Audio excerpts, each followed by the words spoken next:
Oh, now it's going. Nope, it's not going. Is it going? Shit.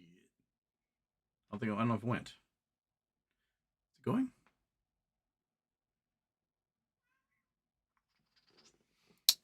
Is it? Is it? Is it? There we go. Okay. Now it says connection is excellent. Whew, I wasn't know if it was going there for a second. So, December 1st, 2023. December 1st represents day 21 of Shiny Shirt Week, as well as Crazy Mustache Day. And are you folks ready for Crazy Mustache Day? Because, oh, I am. Let's see here. Which side do I start on? Start on this side. Okay. Here we go. Ready?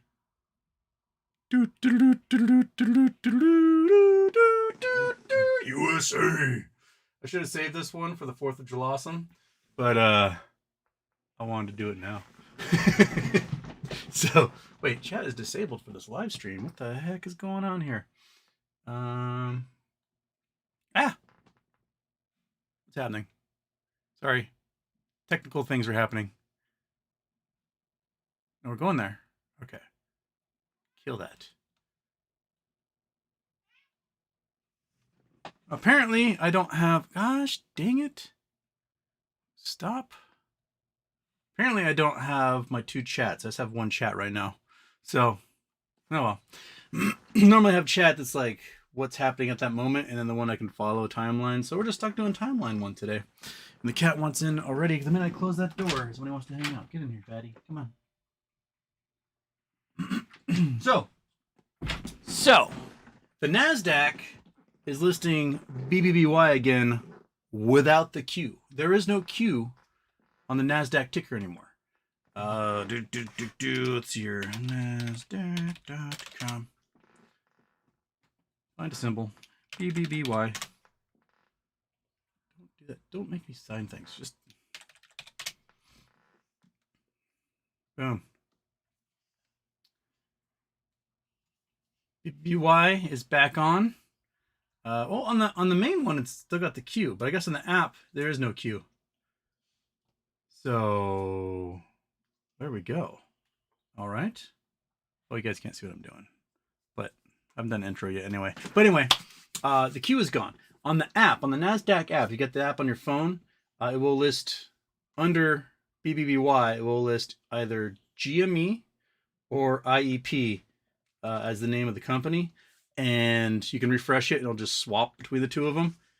Really interesting.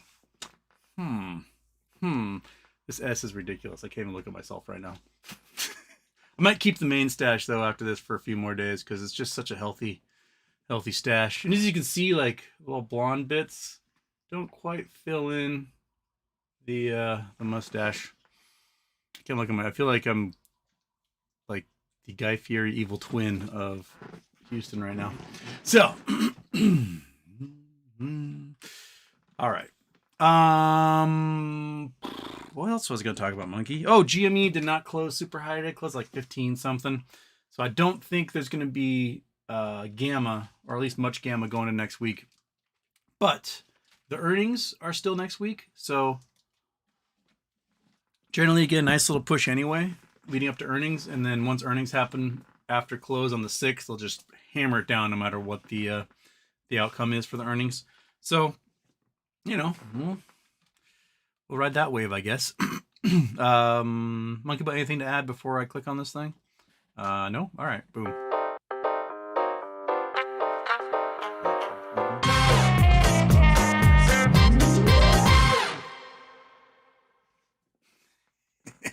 Oh, turn off the intro.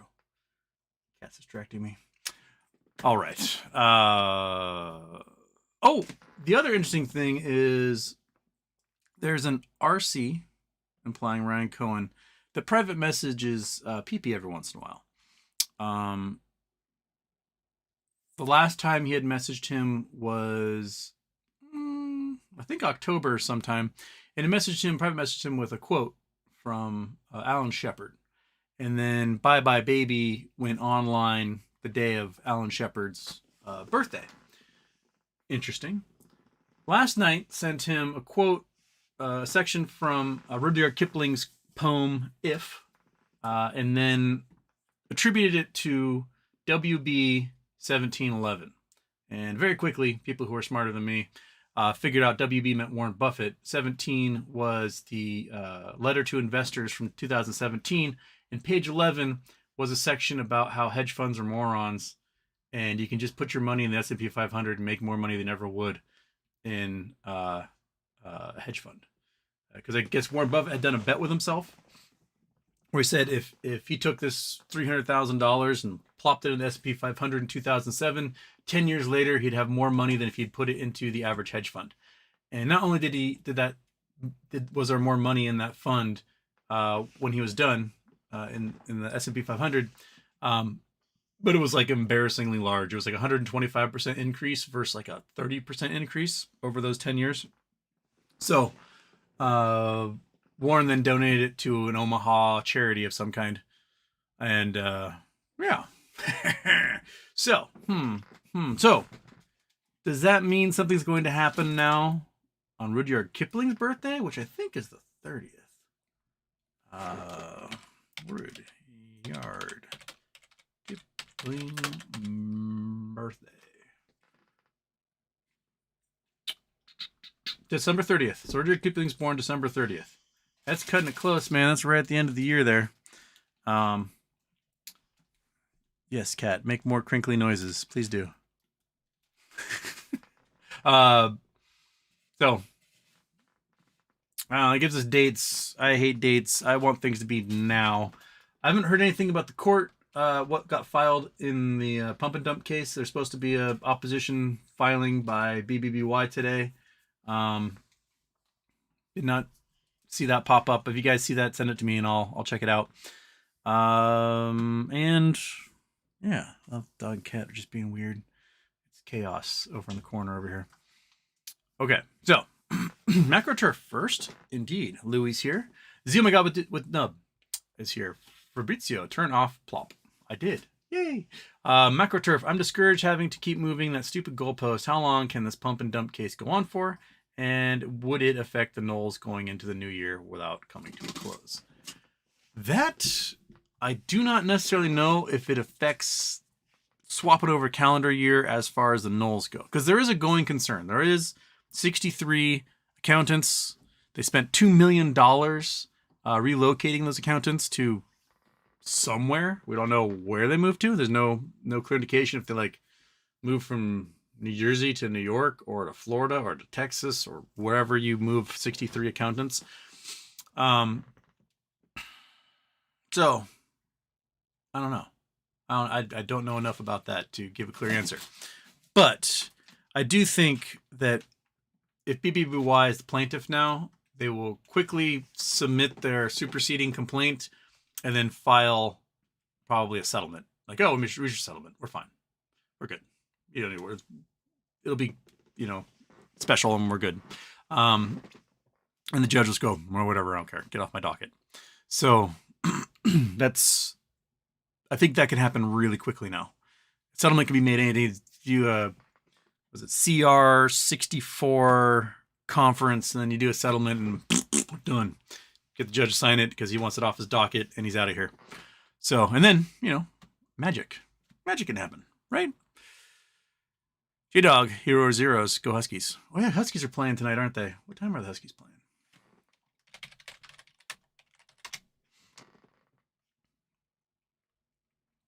$5 p.m. Oh, okay. 5 p.m. tonight, Huskies versus Oregon Ducks. For some reason, the Oregon Ducks are favored to win, even though they lost the Huskies last time. Huskies are 12-0. They're ranked third in the nation. Pretty exciting. Playing in Vegas. So there's that. Exciting stuff. All right. Jason Blackwell. Uh-oh. Houston, gold miners' grandmothers are like peanut butter. They'll spread for bread. And then Derek Hoare says, bread me. That's one me. Changed my life. Oh my goodness, please do. Yeah. So, on a personal note, I wrote when I discovered, like when I talked with my dad about, I'm heading to Florida, heading to Miami, to the place of your birth. And he was like, oh, you gotta go check out all the places that your grandfather designed and built, and your great grandfather designed and built in Coral Gables and in Coconut Grove. And we looked up a couple of them. Some of them had disappeared. He built this really fancy mansion for Arthur Vining Davis with this incredible water tower. So Arthur Vining Davis could like look over his huge tracts of land or whatever. But apparently somebody tore down the glorious mansion and put up a weird 1970s mansion. But the water tower is still there. So I might try and see that. But I wrote the Coral Gables Historical Society, told them like, hey, I'm going to be there for a couple of days. I've got some family history. I want to check out some of the buildings. And I know leads on a couple of them, but if you know any other ways I can find some, that'd be fantastic. And the lady who's the president of the society wrote me back, and she gave me addresses for like 6 different buildings, including homes, and a way to contact some of the homeowners. Just be like, hey, can I check this place out? My grandfather designed this, or my great-grandfather designed this. So I'm pretty excited to like nerd out. Like other people are gonna be going to the beach and sunning themselves. I'd be like, oh, look at the Spanish colonial. But you know, it's a piece of the Wade history. I want to check out and see what it is that they got going on. And we found the address for my grandmother's house, although it's in a gated community, so that might be hard to like get into and be like, hey, my great grandmother lived here. But that's fun. Anyway, I'm excited for my very brief little trip down to the other corner of the country. Marcus Hoffer in Houston. I mentioned the other day, but seems my message disappeared on the chat for one or other reason. I got a Blue Sky account elsewhere, and whenever I get invites, I wanted to give them to you. Fantastic, Marcus. Send them my way. I may end up with like too many because this last round I had so many that I was able to give one to every single person who donated.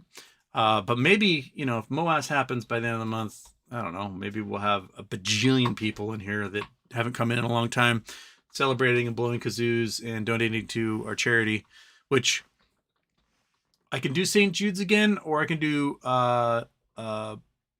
Shriners Hospital. I'm kind of debating too, because we did St. Jude's last year. We raised almost $4,000 for St. Jude's last year. And, you know, Shriners is another excellent hospital that pays for all the way for kids to who are ill and hurt to get all the surgeries and everything they need for treatments at no cost to the parents. So that's, you know, kind of a similar route. All the Europeans are like, but that's what hospitals do. And here in America, no.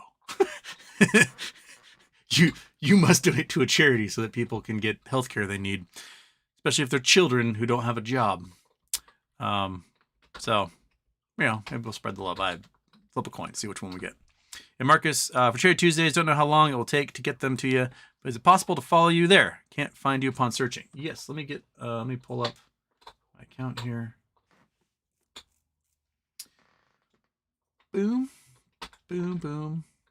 Copy. I'm going to put it into the chat. Bam. So it's in the chat. thehoustonwade.bsky.social. DJ, greetings. Greetings, DJ. And all the Microsoft friends says ahoy. Barry's Bit. What time does it start, anyone? 15 minutes ago. Alexander K. How to Houston? Can you game theory how the rest of the world will react to meme stock investors getting rich? I mean, there'll be windfalls for tax bases in countries all over the place. I think mostly it's going to focus on Western nations, Europe, US, Canada, Australia, New Zealand, Singapore, Japan, Korea. Those are probably the main countries where folks are who are involved in this. Folks who are outside those Western countries, a lot of them will have a hard time doing trading on apps. So that's why I think a lot of success from those tokenized stocks are coming from, or from folks who didn't have access to regular brokerages or exchanges, and they're like, "Well, I want to get involved," and they can download some crummy app onto their phone, and when they have service, they can like buy AMC tokens, and then they can feel like they're part of it. So I think it was a way to kind of screw everyone over. But I think the reactions around the world will be of different varieties. You'll have folks like here in the US who make their nut, right? You have a lot of them who will fortify their communities. Like, oh, I'm established here. It's going to be my community and we're going to do this. You have a lot of them who are going to get the fuck out of their communities. Like, peace. I want nothing to do with this place. Screw all of you, right? And those folks may move to other places in the United States. They may move abroad. They may be like, hey, I made my nut, but it's not enough nut to live the life I want to live in the United States, but I can do it in Vietnam, Indonesia, Portugal, Nigeria, wherever. And they may find themselves moving abroad so that that their dollar extends further and they can live the type of luxury they want. I'm sure we will see just oodles of charity happen.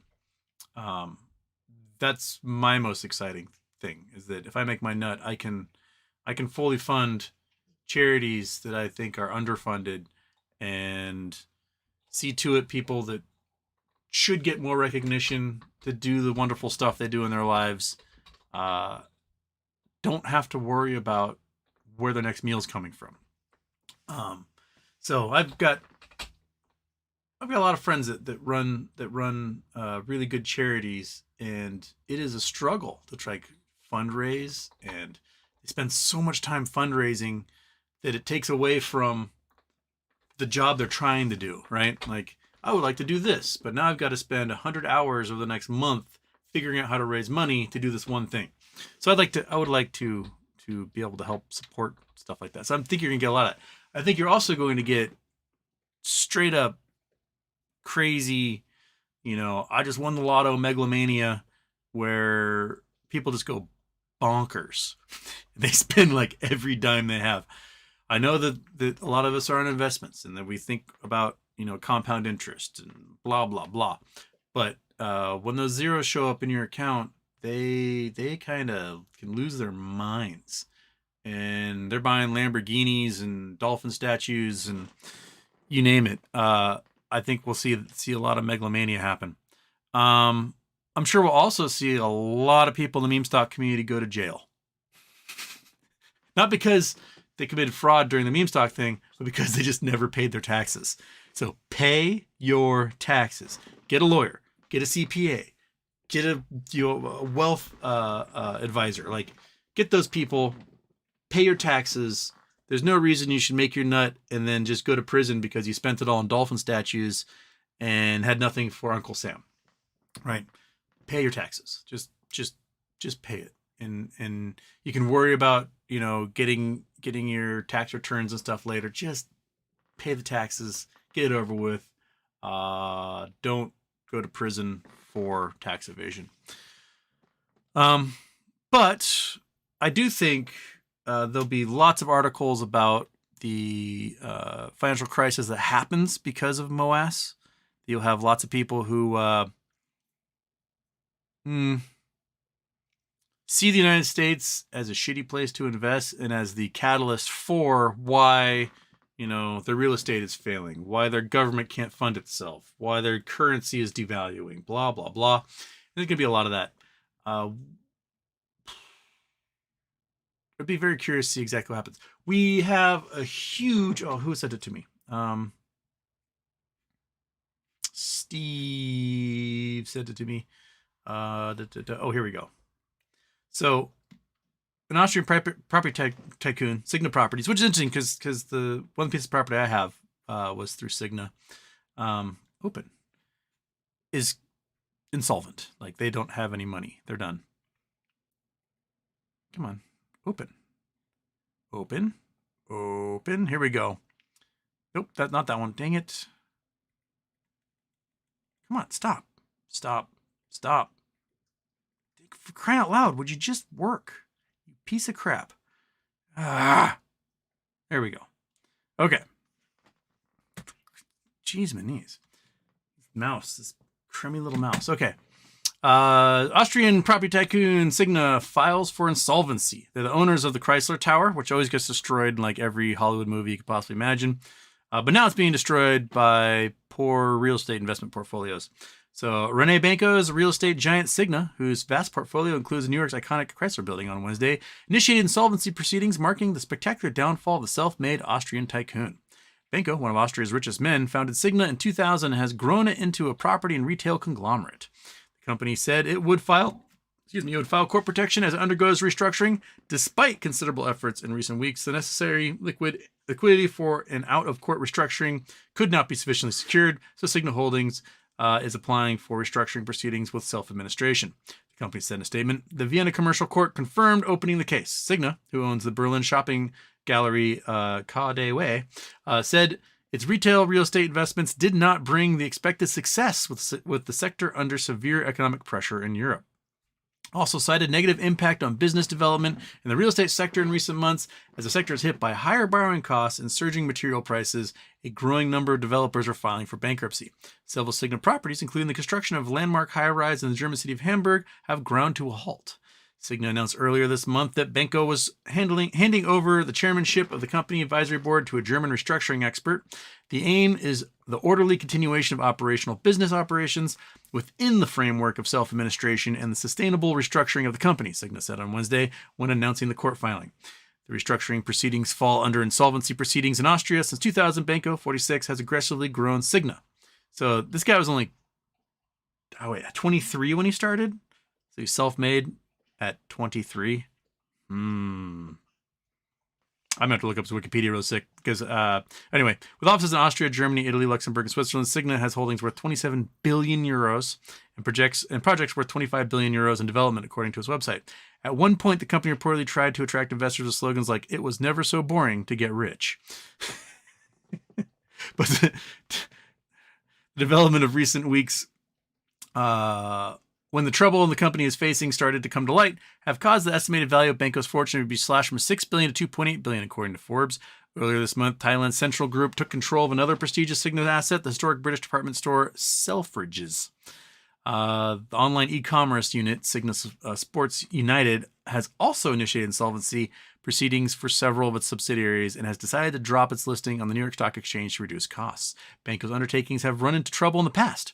The leading German department store chain Galeria Karstadt Kaufhof, which Cigna purchased in 2019, filed for bankruptcy in 2020 amid the coronavirus pandemic, and the chain decided to close 52 locations at the start of the year. 2012, Banco received a 12-month suspended jail sentence over an Italian tax case after court found him guilty of bribing Croatia's former prime minister, Ivo Sanader, with 150,000 euros to intervene with the Italian tax authorities. Born in a middle-class family in Innsbruck, Banco worked with a friend renovating attics as a teenager before dropping out of school and founding Cigna. So he founded Cigna at 23 and born in a middle-class family in Innsbruck, renovated attics, and somehow founded a multi-billion-dollar company at 23. It's involved with real estate. Interesting. And I'm going to look up his Wikipedia. So that's a big on the real estate market. That is a sign of what's to come.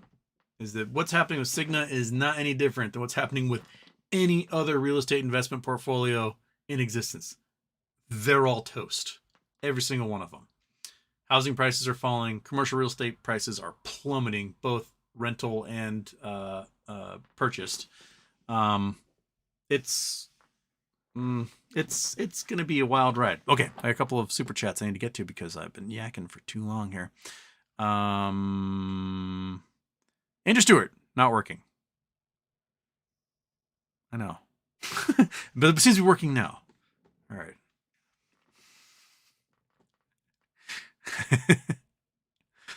All right. Ludicrous Speed, here's some spending money for Florida. Thank you, Ludicrous Speed. That's very kind of you.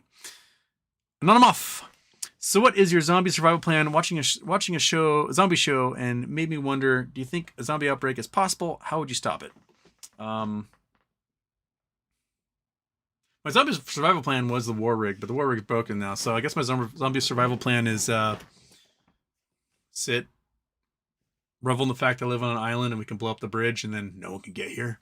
Unless the zombie apocalypse starts on the island, and then I'm pretty screwed. I mean, you need seeds. You need shovels to bash in the heads of zombies. Maybe a shotgun. And then, you hunt the deer in the woods. I had a deer come through the yard today limping with a big injured leg. So I'm wondering if monkey butt had anything to do with that. But I managed to scare it away because monkey butt was on the other side of the house. So she ran off. I mean, if I can go down to the beach, I can get lots of clams, crabs, get some fish. Pretty okay. I think if I need to survive sustenance wise, I'm in a pretty good location to do that. And it's not very densely populated, so I'm not too worried about hordes showing up on our little island. So I think I'm okay. You guys in big cities and stuff, you guys can have a lot more to deal with from roving gangs and zombies themselves. The human element is probably more dangerous than the zombies themselves at one point, which is every zombie movie always wants to show us, is that the humans are the most dangerous part of the zombie apocalypse. And I'm off. Also, the level of crazy you have to be to get help in this country is a joke, and kills me how easily it could be solved if they wanted it solved. Yeah. I mean, the quality of life in every country that has universal health care is so much higher than it is here in the United States. It's just nuts. It's crazy that 71% of bankruptcies are due to medical bills. It does not happen in other countries that way. If a country is modernized, you just have healthcare. It's just something that's taken care of, or it's done in a nonprofit manner, or something similar. It just blows my mind that we have, 500,000 people living on the streets, and our solution is get off the street. No, these people are bibbledy. They've got psychosis, trauma, addiction, or they're kicked out because they're children and they happen to be LGBTQ or whatever. We do a really shitty job of utilizing the resources of society to make society better. But don't worry, we're going to make sure the federal courts get rid of regulatory agencies like the SEC and FDA, so that, you have no guarantee that the medication you purchased is the medication you purchased and not like Thalmine from China. So, yay! Good job, Merca. Good job. We're going to be a libertarian utopia. Somalia will be jealous of the warlords we create in the future. All right, all the way back up. Way back.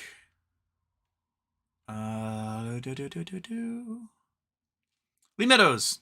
Hey, all. Hope everyone's doing good. We'll watch tomorrow. Going to bed early. Well, it is late for you out there in the UK. Taking some meds make me super sleepy. There you go. Is it factory? The closer to the end of the year it gets, I kind of want to be delayed till January so I have time to do tax things, but I'll settle for being rich at Christmas. I mean, that's, don't look that gift horse in the mouth, I guess, is what the lesson of this shall be. Take it where you can get it, right? Phil Clayton, Houston, what is the end game of the shills at this point? We can't sell BBBY shares, and they are trying to demoralize us to sell cheaply when they do come back in whatever format. I think their goal back in October was, hey, I'm thinking about you. I'm trying to do you a favor. And what you need to do is you need to call your broker and ask to realize your losses so that you can save on your taxes. You need your $3,000 loss for the year so you can do a write-off on your taxes. So just know that I'm thinking about you and that I want you to be safe, and please ask them to close your position. Just please, for the love of God, tell them to close your position. And that's what they were trying to do. And then we started making fun of Platinum Sparkles and the others that were doing that. And they kind of left that point. And now that all they can do is be like, idiots, nothing's going to happen, to try and demoralize us. But they know that we can't do anything about it. They can't do anything about it. All we can do is twiddle our thumbs with our stupid mustaches and our shiny shirts and rest easy, man. That's where we are. We're in the rest easy phase. We're just hanging tough and sitting and waiting. I mean, literally, it's zero or hero, right? Either there's a credit bid to preserve to get the preserved nulls, in which case we get our equity back, or there is no credit bid to get those nulls, and well, no skin off my back, right? No skin off your back. We've already spent the money.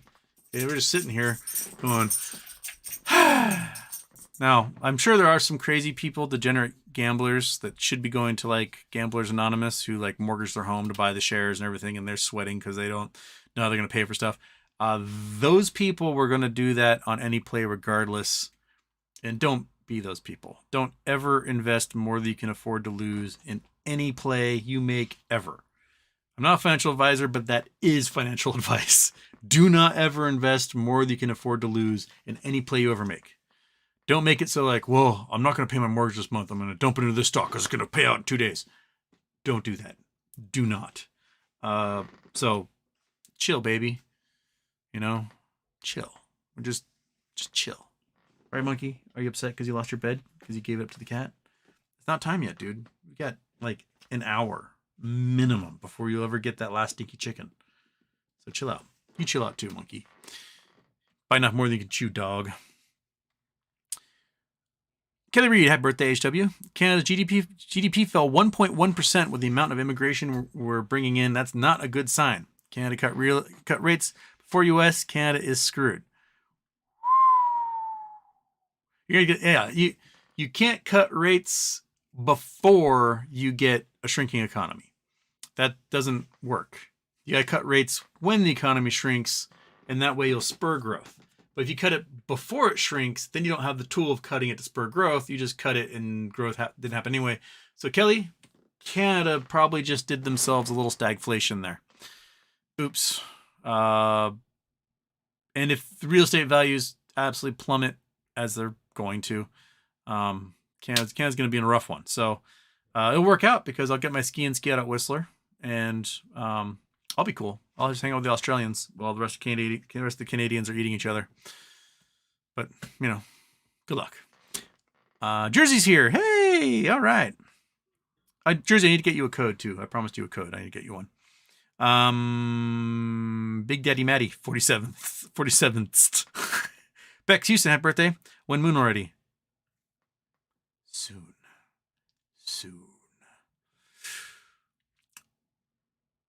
Andrew Stewart, Houston, I just learned that people with Tourette's do their tick voluntarily, and it's the brain that drives them to want to do the compulsive act. It sounds kind of like scratching an itch. I worked with a girl.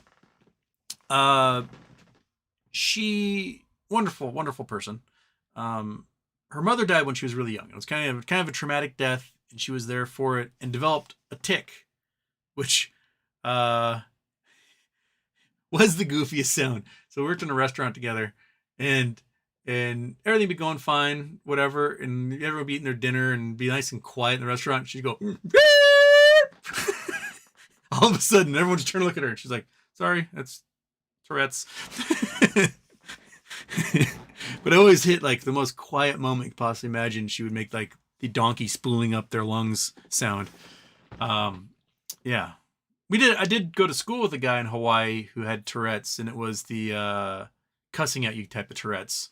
That was interesting. I mean, he like, I've met people who have Tourette's and they're totally kind and they apologize ahead of time. Like, hey, I'm sorry, I have Tourette's. I'm going to say, fuck you. And don't take it personally.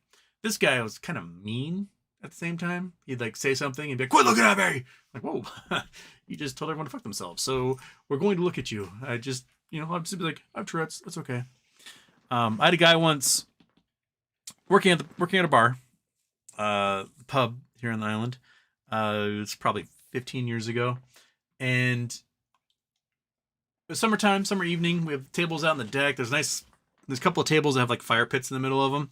And there's a guy, he has beer, and he's got Tourette's. He explains to me, and he comes in, he sits down, and he's like, I'll let you know, I have Tourette's. I apologize if I say anything offensive. I don't want to, but it just kind of comes out. And, if it's a problem, I understand. Okay, dude, do your thing. There's like nobody out here. And get him his beer. He's sitting there enjoying the fire. It's like 9:00 in the evening. And another couple comes in and they ask to sit at the fire table with him because they want to enjoy the fire because it's a nice evening. He's like, oh, no problem. And he explains to them, like, I'm so sorry. I have Tourette's. If I say something offensive, I apologize. Fuck your mother. And so they're out there and they're enjoying themselves. They're having chit chats. They're having a nice time. And the liquor enforcement guy comes in. This which is funny. Is this giant Muslim dude named Raj, and Raj does not believe anyone should be drinking. So he's like the most hard-ass liquor enforcement dude you could possibly imagine. And he comes in and he's like, you need to cut that man off. I'm like, cut which man off? It's like, that man right there. And I'm like, I'm not going to cut him off. He's like, he's visibly drunk. I'm like, no, he has Tourette syndrome. That beer he has, I served him 2 hours ago and he's had a third of it. It is sitting next to a fireplace. It is warm and undrinkable. I'm not cutting him off. He's fine. He's like, no, I'm going to pull your license if you don't cut him off. I'm like, buddy, if you want a nice ADA lawsuit on your hands, you cut that man off. Because I'm not going to like face a giant lawsuit by cutting off a man who's a medical condition because you think he's drunk when we know he isn't. And he got in this huge fight. And I was like, call the cops, Raj, call the cops. And then Raj left and he never came to that bar again to like do his enforcement. For another like 5 years that I worked there, I never saw him again.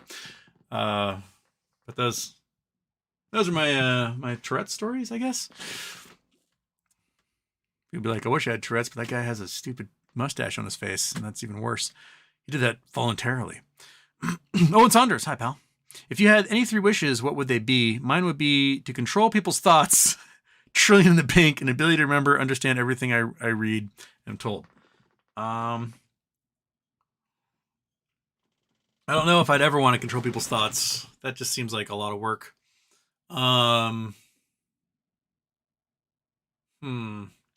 Maybe so that monkey butts don't die young. That would be a wish. Universal health care in the United States. Oh yeah, are you gonna groan at me? What would be a third one, monkey? What would be a nice third wish? That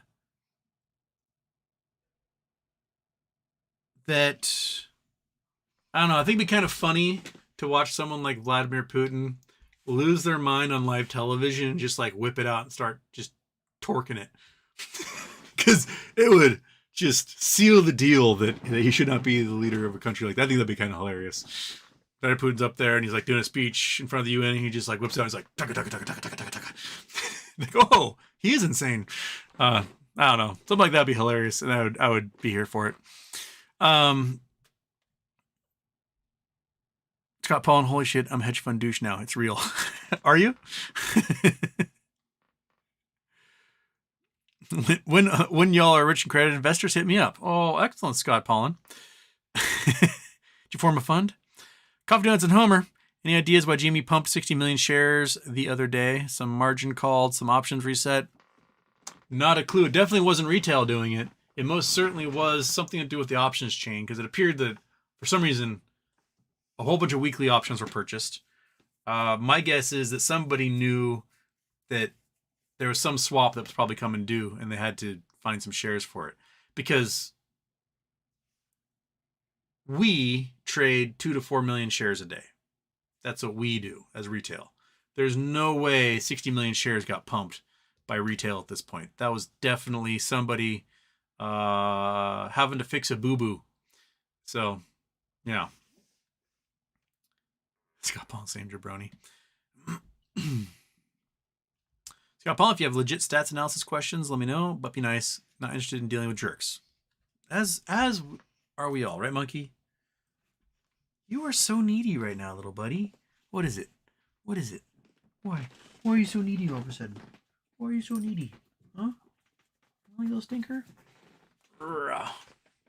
She just wants the last stinky chicken, but she's gotta be patient. Unlike Vladimir Putin, she has to wait before she gets her gratification. Prontal, Houston. Pi-Fi has gone full shill and talks bad about GME holders. Some predicted such outcome as part of the ultimate FUD campaign years ago. Do you think it was planned or traders can't hold?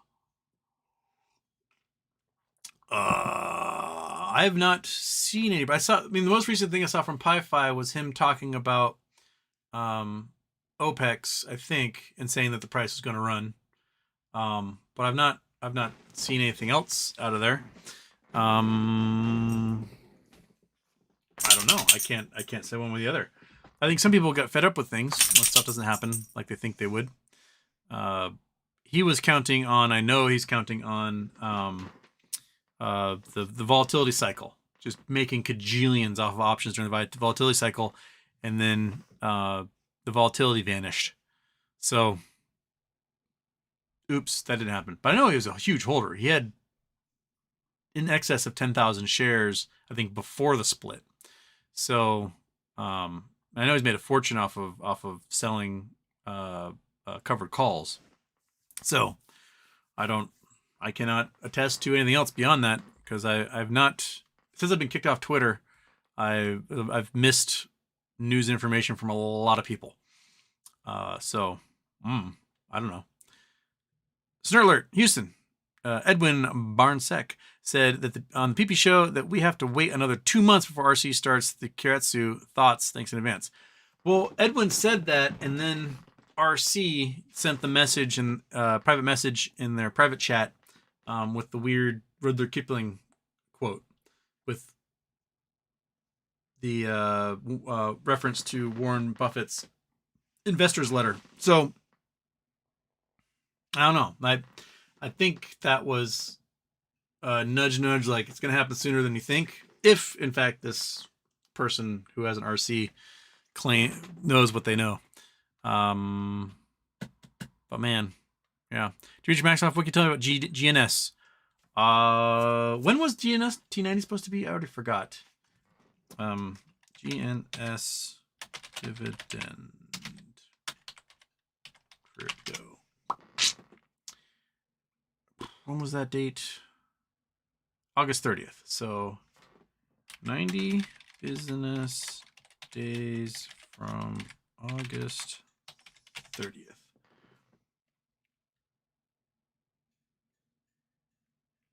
Okay, so 90 days is November 28th. So GNS T90 could have been 28th, or if it's business days, which I can't remember if it's business days or not,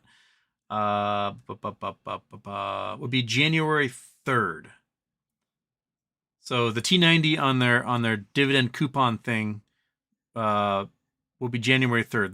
That's when defaults would occur on providing that dividend. So that's all I know as far as that's concerned. So we'll see if T90 works on this situation. January 3rd is a Wednesday. It's the third day of the year, first week of the year, assuming blah, blah, blah. So there you go. That's all I know. GNS has West Christian, and they're like suing the crap out of hedge funds and doing all that stuff. But as far as like a viable business and all those things, beyond that, I don't know. Coffee Donuts and Homer, Scott, I really enjoyed the interview. You have a different take, and I agree the 1% won't implode the whole system. They'll try their best not to, at least. Critchy Chris, happy birthday, Houston. Long time lurker, second time commenting. Love everything you do. Did you get a chance to watch PP Show last night? Edwin's DD Part 4 was so juicy, connecting the dots with new Teddy books. I did not get to watch last night's show. I had to get a recap from others. But I do think that there's a Teddy. There's an ICANN. There's a GME. And there might be others involved outside this. People are speculating Lego again because one of the main holders of Lego sold their $950 million position from their family fund. So that might mean somebody else outside the family is picking it up. Other people saying, no, they just sold to other family members. But there's lots of weird little Lego references happening that seem to connect with these things. But it could just be us, we're just looking for patterns. And our brains just identify patterns, and there's nothing to do with it. But, Keiretsu, baby. Kelly Reed, big banks brace for bad loans as TD, RBC, CIBC reveal quarterly numbers of parking hundreds of millions of cash aside to brace for the shitstorm coming. TD also laying off thousands of jobs. Also, this week, reverse repo dropped another $120 billion, increasing liquidity at banks. So they are draining reverse repo really, really quick, which is pointing to a huge liquidity crisis. I don't think banks have money. That they've grown so dependent upon the U.S. government just printing obscene amounts of money that they do not know how to operate their businesses without getting interest-free loans from the government. Turning into max headroom. Gosh, dang it. Maybe I have to message the other roommate that...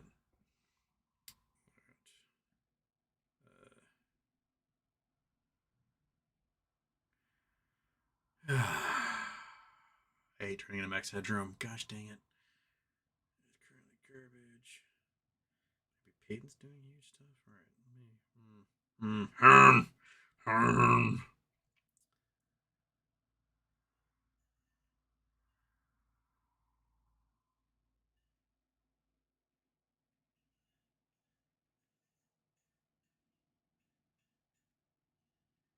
Okay. All right. Well, at least I got some color back in my face. Did the little max headroom thing for a little bit. Okay. French Toast is here. Confidence and Homer. Dimitri Maximoff. BBY ticker is back on TradingView. Earnings next week. What's going on, GNS? What's going on, GNS? Don't know. Yes, earnings for GME next week. Yes, TradingView and NASDAQ. BBY is back. And on the app, BBY is back without the Q. Coffee, Donuts, and Homer. Houston, maybe Scott can put you in touch with Jamie. I told him he should have you on the show again, and he gave me a thumbs up. I'd love to go back on the gist again. It's been a while since we either had Jamie out here or me on there. So let's do it. Monkey butt scream is all we need. Houston, you look so randy. Oh, you can only be a randy if you got a mustache. That's French Toast, dear God. Oh, you guys want another big view? U.S. The A is a little thin on this side. I almost goofed that sucker up and destroyed it, but you know it works. It's a special font that you'll have, right, monkey? Do I look like a weirdo? Is that why you're staring at me? Fred Jones, Houston, you look like a Hell's Angel. Welcome to the club, brother.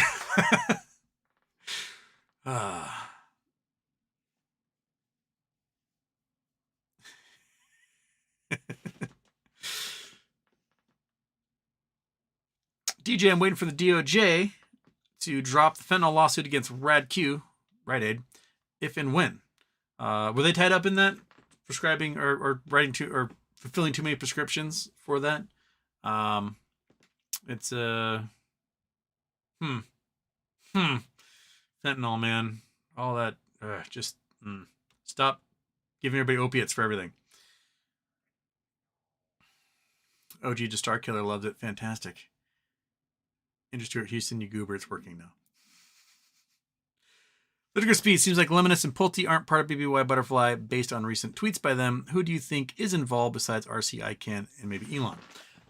I think that they specifically, Lemonis says he has BBBY Q shares. He said that. I think Pulte uses that very specific language. I do not own BBBY. I do not own Beyond. But he won't. When asked to explain what his role could be, he's like, my lawyer said I can't talk about that. So that makes me think that he could be part of dip financing, Philo, other creditors, right? Or just behind the credit bid in general. But he's not talking about that because he knows he'll never say, if you ask him like, hey, you're part of the credit bid, he'll just be like, anyway, the sky is blue today. Nice weather we're having. I think that might be what side that's coming from. He is involved in GME. And if you're a big GME investor and you're thinking GME is part of this thing, then you are part of it, right? At least that's my impression, right, monkey? Right, monkey butt. San Sapien, hey Houston. I have a theory. The recent unexplained GME volume was Uncle ICANN selling his puts because he knows what's going to happen. What do you think?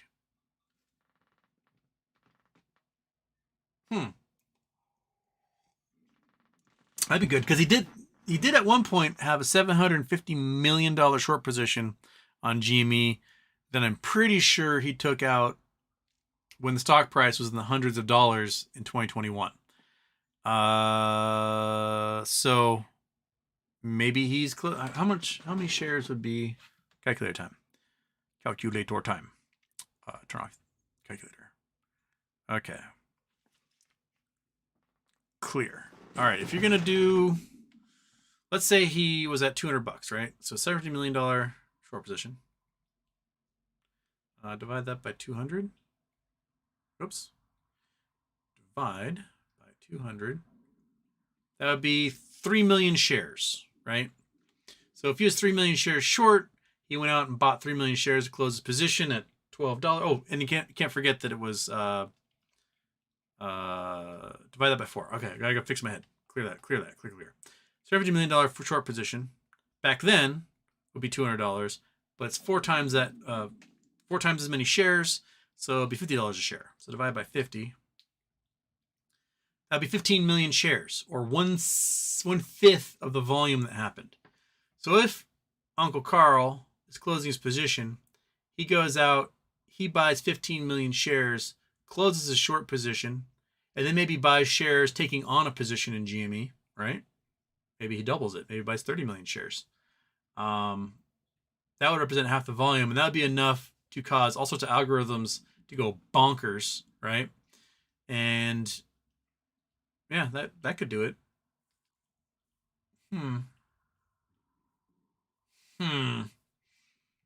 Monkey, right? Yeah. So just think about that.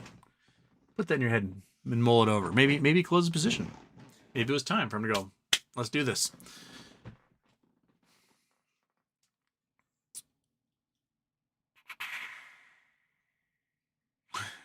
Houston Headroom is here, I know. And Stuart Scott Paul, I'm still gonna hook up with a shirt. Excellent.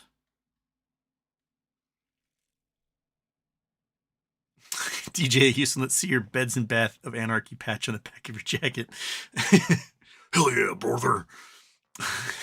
Azib Adal, Houston, you should have colored your beard red, white, and blue. Maybe next time. Yeah.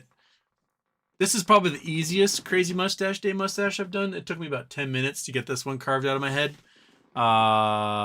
If I had more time to like spend doing a different mustache, I did have some other ideas I was going to do, but the timing just wasn't working together for me to spend an hour in front of the mirror intricately taking care of the stash. But I think this one works.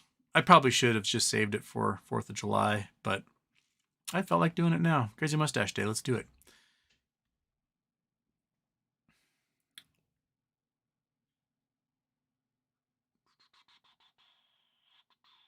Houston Wade Jr. Retail is ready for a stinky chicken treat.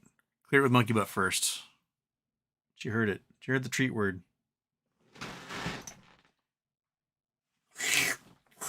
Last stinky treat. Last one, monkey. This is it. This is the last of the stinky chickens. There are no more stinky chickens. Stinky chickens cease to be. I'm going to put this up here still because it's got those little silica packets. I know you might get in the trash, tear it up. That's what you want. Come on, get up here. Come on. Get up here. Come on. Come on. I'm going to eat if you don't. I'm going to eat if you don't. I'm going to eat if you don't. Come on. Get it. Get it, monkey. Come on. Right here. Come on. Oh, there you go. Oh, stinky chicken. You little stinky chicken. All right, Houston Wade Jr. Just because you named yourself Houston Wade Jr. Kevin Ryan, happy birthday, Houston. Sweet monkey stash. Crazy swap expires on a quadruple witching day. Crazy times. Oh, the 15th is quadruple witching day. Well, yeah, because I guess the 15th is Friday. That's when the monthlies are happening. AMC Bigham's discovered a few more like multi-trillion-dollar swaps that also exist or trillion euro swaps also exist. What are you Europeans doing? You Europors, like what is it that you fools are doing to rack up trillions of dollars in liability, quadrillions of dollars in liability? How'd you do it? What mechanism? Like, just seeing those numbers pop up in the derivatives market should trigger an investigation by like every financial regulator in the world to go, show me what's inside that. I have to know. Here's a subpoena. Tell us. Because there's no way. There's just no way there's anything that could possibly be legit tied up in that thing. Just does not make any sense. Like, I can't wrap my head around it. You can't wrap your head around it. DOJ can't wrap it. No one can wrap their head around it. It is just weird stuff. DJ, I bought cologne from Dollar General, Elon's Musk. Smells like a billion bucks in dollar bills that have gone through various G-strings from gentlemen's clubs of ill repute.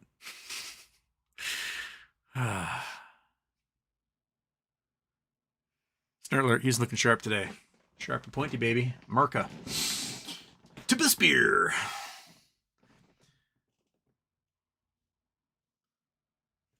OG to Star Killer. Hope no one ever has to go through this fraudulent game ever again. Rest in peace, Gustavo. Word is he set up the FILO agreement, maybe witness protection, maybe rest in peace. I don't know.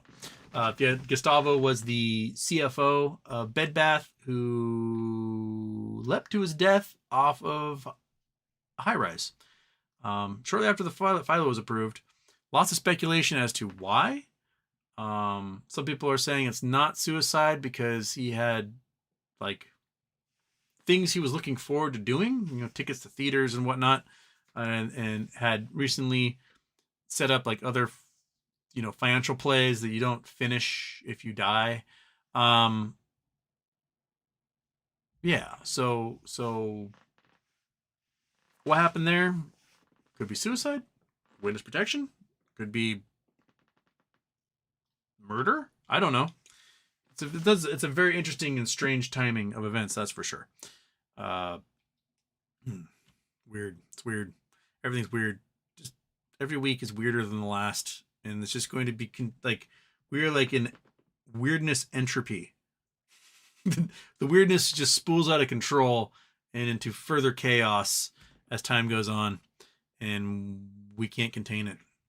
I'm not helping by wearing shiny shirts and having a stupid mustache on my face. So I admit I am part of the problem.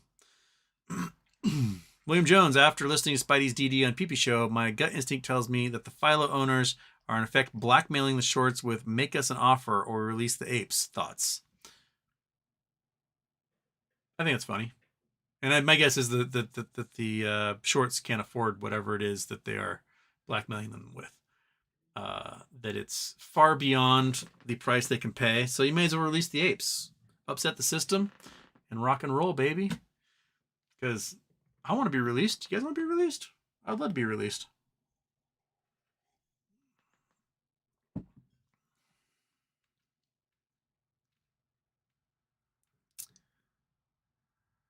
William Jones, and it feels like we are being kept alive and FOMO being encouraged to keep this sword of Damocles over their head.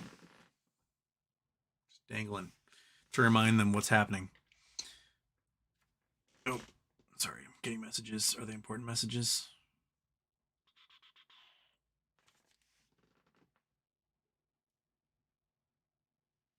Okay. My roommate's asking me if the internet is better. It's slightly better. I'm still getting the warning that I don't have enough bandwidth. So I'm blurry Houston, I believe. So enjoy blurry Houston while you can. At least my voice makes it through, right? Because otherwise you guys would be yelling at me that you can't hear me. System 54, LME triumphs in lawsuit. London Metals Exchange said it had both the power and a duty to unwind the trades because of a record 20 billion in margin calls could have led to at least 7 clearing members defaulting. That's interesting. I mean, it's under British law, so not U.S. law here, where U.S. law is very much like, well, tough shit.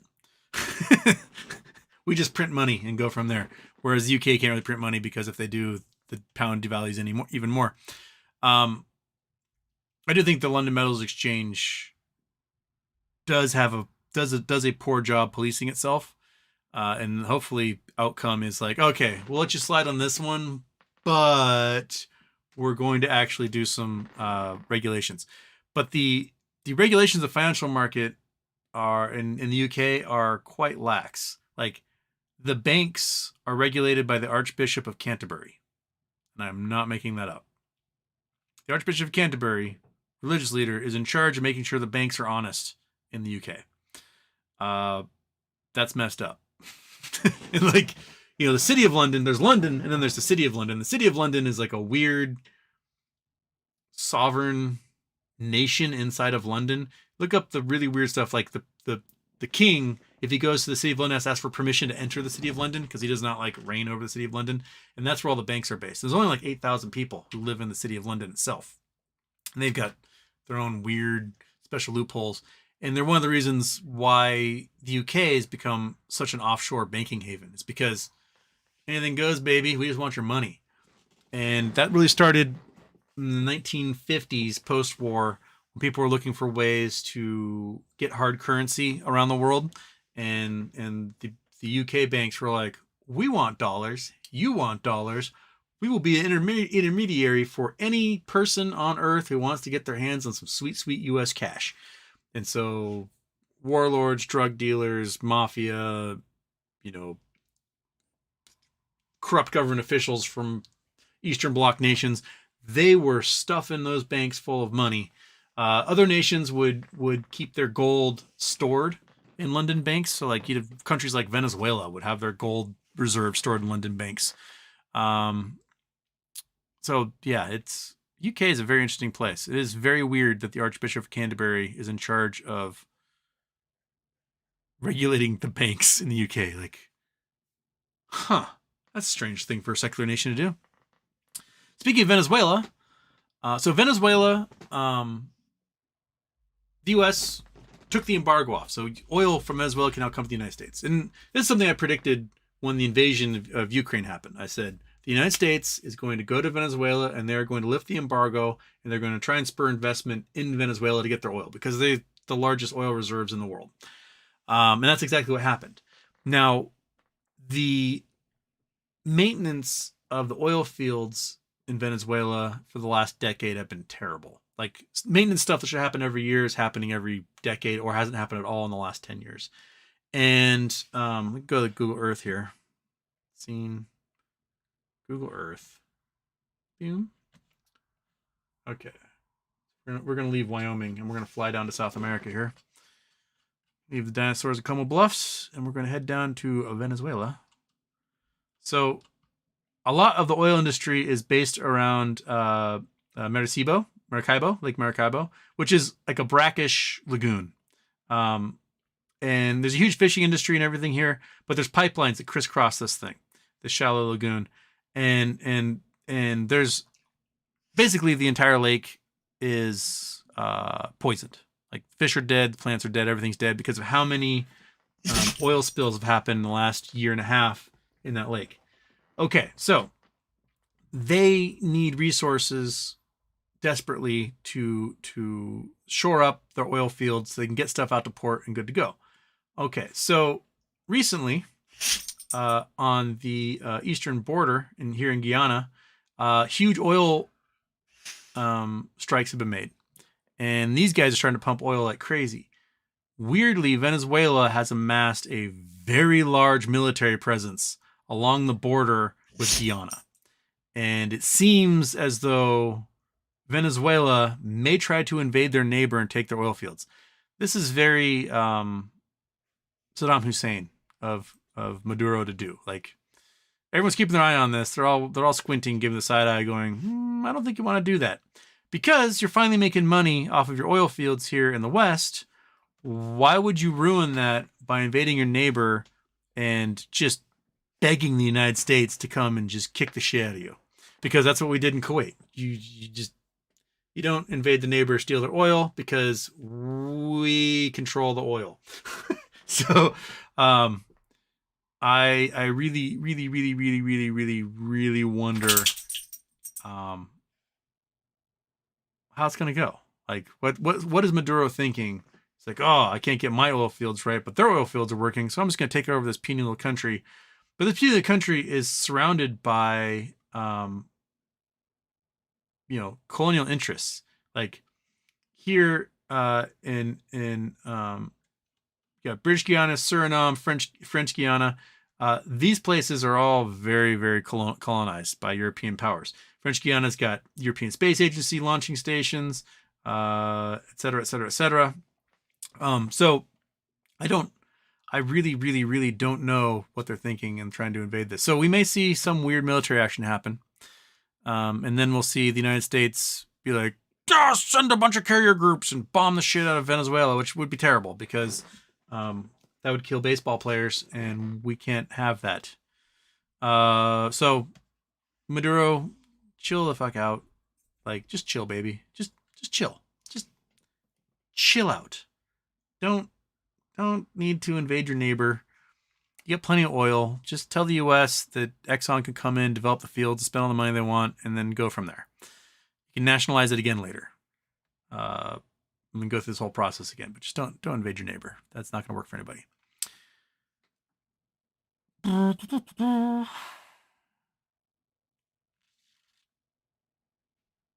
Cali Bowl, 2009. Houston Coral Gables is a beautiful neighborhood. You should move here. Adios, cold weather. My dad would love that. I mean, I'd be like, oh, finally, one of the kids moved to Florida. He's stuck here because like the grandchildren and stuff are here, and all he wants to do is live back in Florida again. It's all he talks about. I want to be in Miami. I want to be in Miami. So, maybe we'll get a home in Miami for my dad, right? Look at these creatures. They're like doing the same position. Hello? Hello? Are you guys standing at attention? Eddie, soldier? Get down. Yeah, come on. Down. There you go. There you go. Weird animals. Coffee does a homer. Take the time to see the sights of Miami Beach. Oh, I'll probably get to that as much as I can. I don't have too much time there. I get in late in the 13th. The 14th is the shindig, Pulte shindig, and they got the 15th and 16th to like do some things, and then I fly out early in the morning on the 17th. So, MOASS happens the next 2 weeks. I can do whatever I want, but otherwise I got to come back and deal with that creature and this creature, right? Yeah.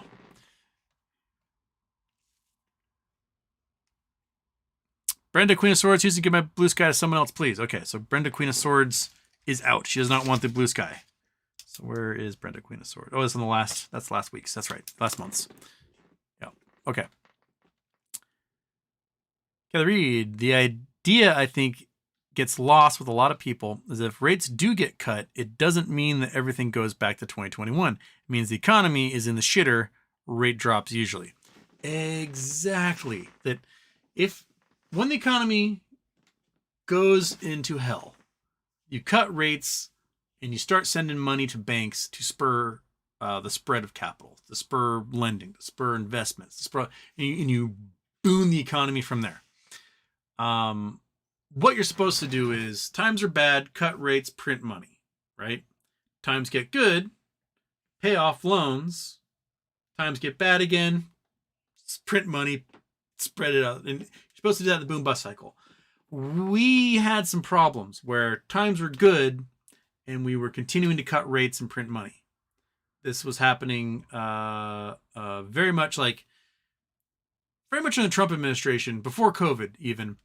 He was still insisting on cutting rates because he wanted the economy to grow even more, which is a terrible thing, because then what happened? COVID. So we had to print shitloads of money because we didn't have the tool of cutting rates further because the rates were already bottomed out. So we had to print $20 trillion or whatever it was in order to feed the economy while COVID was happening, because businesses were shutting down, travel wasn't happening, blah, blah, blah.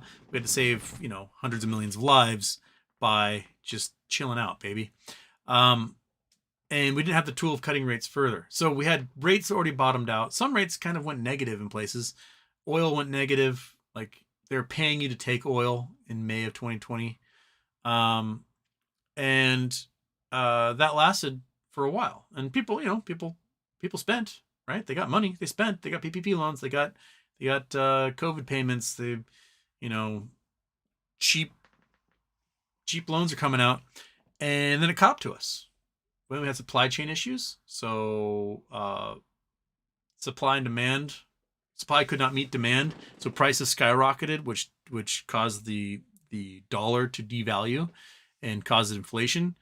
And as things were skyrocketing, like, oh shit, well, things are getting bad, which normally cut rates, but we can't cut rates. We have to do the exact opposite. We have to raise rates and restrict the access to cash in order to get inflation under control. Because if you have low rates, terrible inflation, and the economy is doing badly, then you're stagflation territory, and we don't really have a solution for the malaise that stagflation causes. It takes a long time to get over it, which is basically what happened during the 1970s.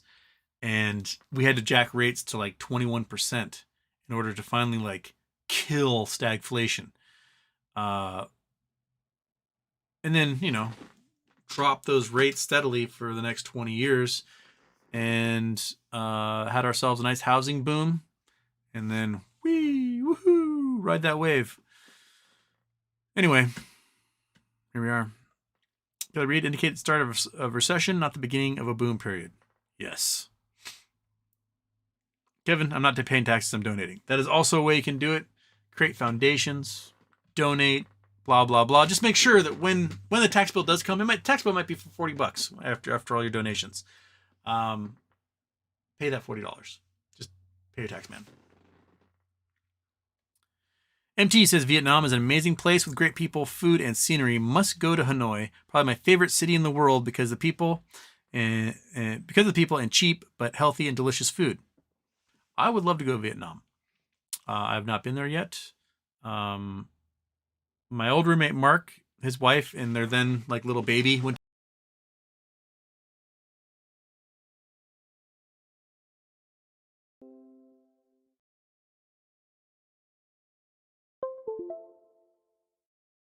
Dude, and his calves are like this big around. They're insane. And he said everywhere they went, not only was he like a foot taller than every person in the country, but they were so entranced with the size of his calves. They said strangers were constantly coming up to them to get like selfies with his calves because his calves were like bigger than their heads. So I'd love to go and have my USA beard and shiny shirt and then a bunch of people taking a picture of my calves. It'd be hilarious. Scott Paul on $49.99. It's one whole beer in South Beach. Good thing I don't drink. There you go. I'm a cheap date.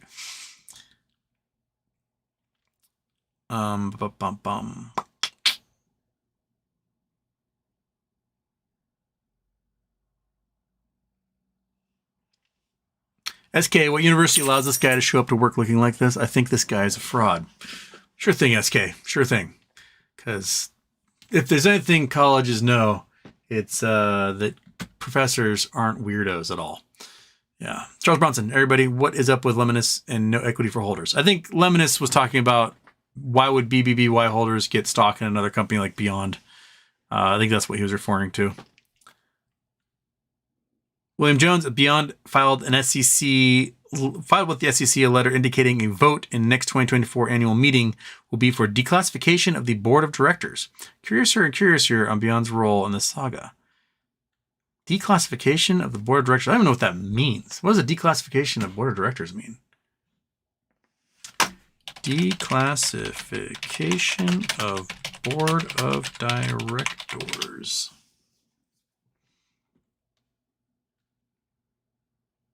Declassification is a corporate governance term referring to a board of directors in which all directors stand for re-election the same year. Oh, okay. So they're going to make it so that the entire board can change in one vote. Interesting.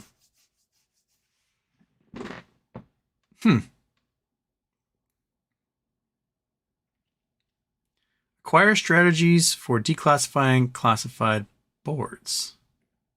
Let's just see what this one's all about. Google Earth, get out of my way. I don't want to read you anymore. I want this guy.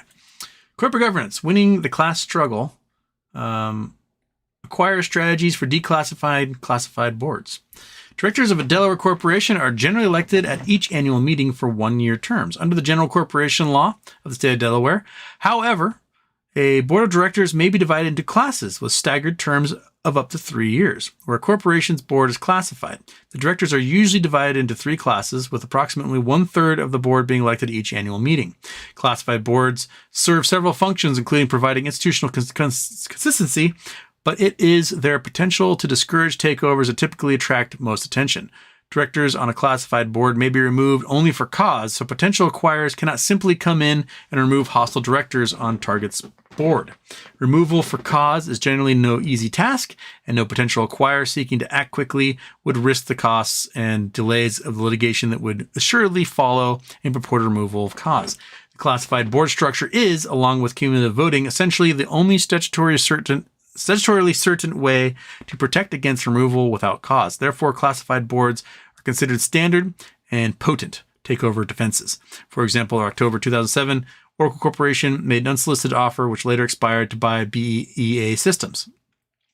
Commentators had cited BEA's classified board as a takeover defense that would have posed a hurdle to Oracle's desired acquisitions, but classified boards are not perfect fortresses. They may be defeated in some circumstances.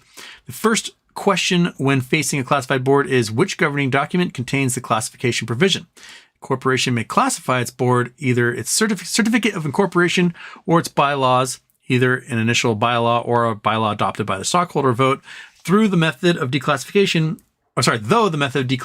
varies depending on which document contains the relevant provision. Each depends on the same principle. Once a classified board is declassified, the directors may be removed without cause. Okay, so it sounds like someone's shaking up the board. Activist investors, anyone happen to be doing anything? Trying to acquire the company? Add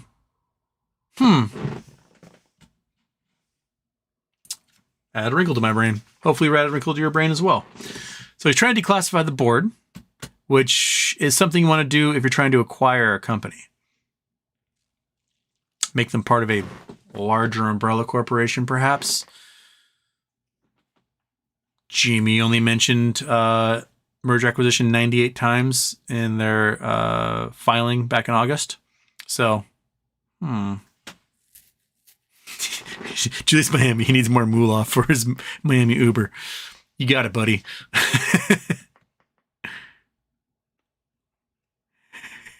It's a factory for crying out loud. We just work. Gosh, Houston, you sound like my boss. I feel like your boss sometimes. DJ gifted 5 memberships. Oh, fantastic. Bex got one. PC Legs got one. Justin Walden, Paul S., Mark Sloan. I'm telling you, I love the gifting because it always has like lovely little lurkers always show up. People that have never made a comment before. Because, there's anywhere from 300 to 1,000 of you that come in during a show. But there's like 20 of you who make comments. And I want to know who the rest of you are. Isn't that the way it is, though? As a teacher, like you ask a question of the classroom and there's like the same 3 kids raise their hands and the rest of them just sit there staring at you blankly. I'm sure you guys all experienced that in school. I was the raise my hand, answer a question dude. And then I would talk too long. Teacher would be like, shut up now. But I love seeing this, the little names in there of folks who are lurkers. Makes me happy. P. Longstock, can you elaborate on the connection on BBY and GameStop? No. I mean, it's all speculation. We're in speculation station still. That because Ryan Cohen is likely behind the DIP facility, and maybe the Philo facility as well, that there's going to be a credit bid made for BBBY. And that company will then get essentially purchased for what the cost of the debt is. And they will benefit from the billions and billions of dollars in nulls that are there. And then they become an awesome way for another company to reverse merger into this null capsule. And then not have to worry about paying taxes for a very, very long time. Now, the company that could be reverse merging into it could be GME. It could be multiple companies, right? It could be that this $10.8 billion that's in there could be used to make an acquisition of another company, a company that is not trading at all, right? That's currently off market. And so it could act like a SPAC, a special acquisition corporation. So you got reverse merger, you could have special acquisition, you could have weird butterfly, blah, blah, blah stuff that happens. And if Ryan Cohen's involved, the assumption is GME is involved since he's the chairman and CEO of GME. So, and they mentioned 98 times in their 8K that they were going for a merger acquisition. If they short up cash and credit and everything else to do merger acquisitions sometime in the near future. So here we are, waiting Waiting for that merger acquisition train to happen. So that's the speculation. And what's the connection between Teddy and GameStop? Ryan Cohen owns Teddy. Ryan Cohen controls GameStop. Teddy and GameStop. Pogo Loco, Houston. What generation is Forrest Gump from? Gen A. All right, I'll let that pass. Eric Johns, Houston. What did we end up raising for Toys for Tots on Tuesday? We were closing in on $8,000 when I last checked. Let's see what we got. I forgot to check today. Okay, gotta go there. Gotta go to my channel. Gotta click on live. Gotta click on Thursday. Don't make sound, don't make sound, don't make sound. Don't make sound. $8,026. Oh, look at that. $8,026. We broke $8,000. And no small part taken by Eric Johns there. No sound. What are you doing making sound, dude? No sound. $8,026. Dude. 8,000. Monkey butt. Kitty cat. You guys are making a yin yang symbol right now. $8,026. You beasts. I wish I had more stinky chicken to celebrate with. 8,000. 8,026. We crushed the old record by $3,317. That's awesome. That is just so great. Oh my gosh. $8,026. I can't. That's as incomprehensible as a $1 quadrillion equity swap in my brain. Thank you, Eric Johns. Thank you, Maria. Thank you, everyone who donated $8,026 for Toys for Tots.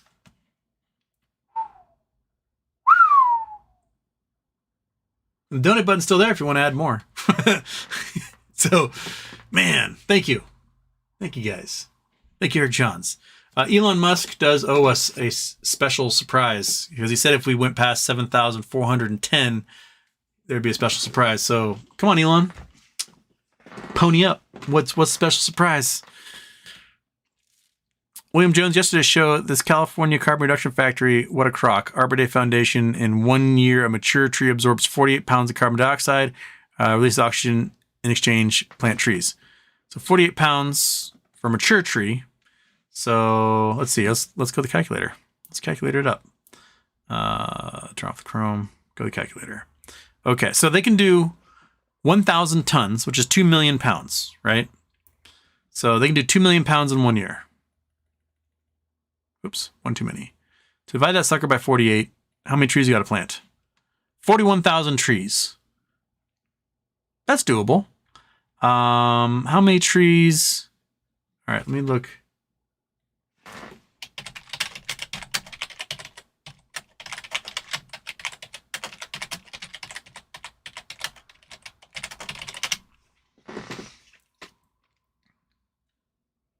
Okay, in the United States, 9 million trees are harvested annually, while 2.5 billion are replanted. These statistics equate to a ratio of 2.5 trees for each tree felled. So we're planting 2.5 billion trees. Remember, baby trees are not mature trees, so they take. All right, how much? All right, how much CO2 scrubbed by tree sapling?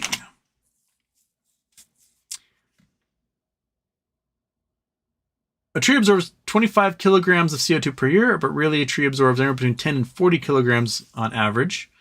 I want to know about sapling. Typical hardwood absorbs 48 pounds per year. It means they'll sequester 1 ton for... Oh, dang it.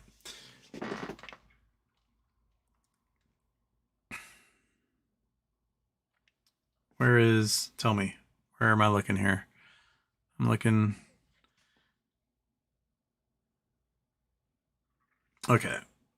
40 years old. More loggers place trees cut down. Yeah, we can replace trees. We plant 2.5 billion of them a year. So, there, one sec. Control F. Where's the 48? There we go. Okay. Typical hardwood. This means sequester approximately 1 ton of carbon dioxide by the time it reaches 40 years old. Okay. So, over 40 years, one tree will do 1 ton. Okay, so that means the young tree is sequestering basically as much carbon as an old tree, is what they're saying here.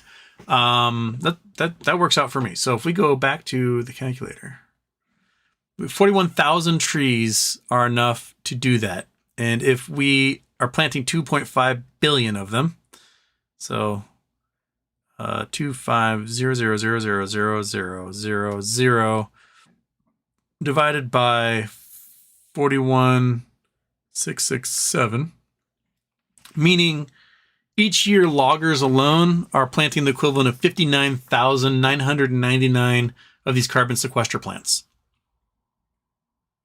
That is, you are right. You are 100% right. That plant is totally useless. Might as well just plant trees. They look better anyway. They're prettier. So I'm not sure what the footprint of that plant is, but my guess is that you could probably put as many trees on that site as the plant probably exists. What a useless, huh? Just plant trees, people. That seems to be a solution. Plant yourself some trees. Excellent point there, William Jones. Thank you for making it. Chris Taylor, Houston, can you give us a left profile shot, please? That's my left. The U. That's the right. The A. No, sorry, other way around. That's the U. U. A. I can do my left to right. So yeah, there's your A. It's a little thin here. I'm a little upset with that, but you know what? It's temporary. It won't last forever. So there you go.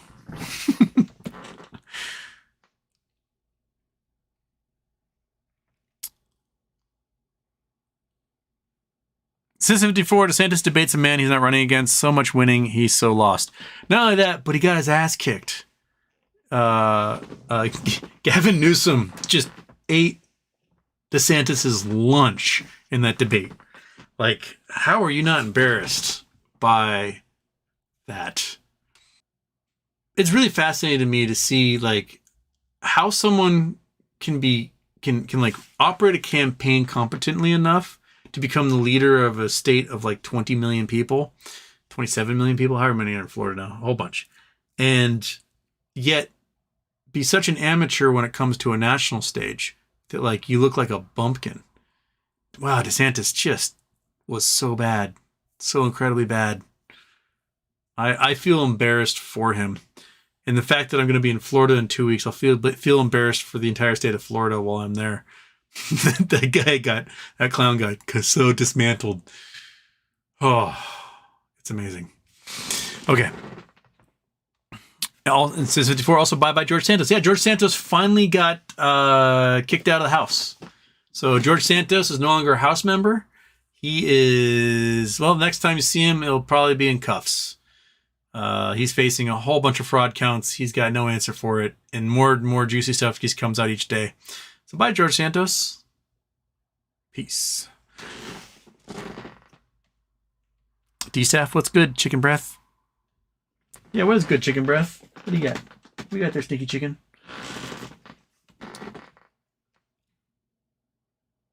PG Sunday, happy birthday, Houston. Will Newsom run for 2024?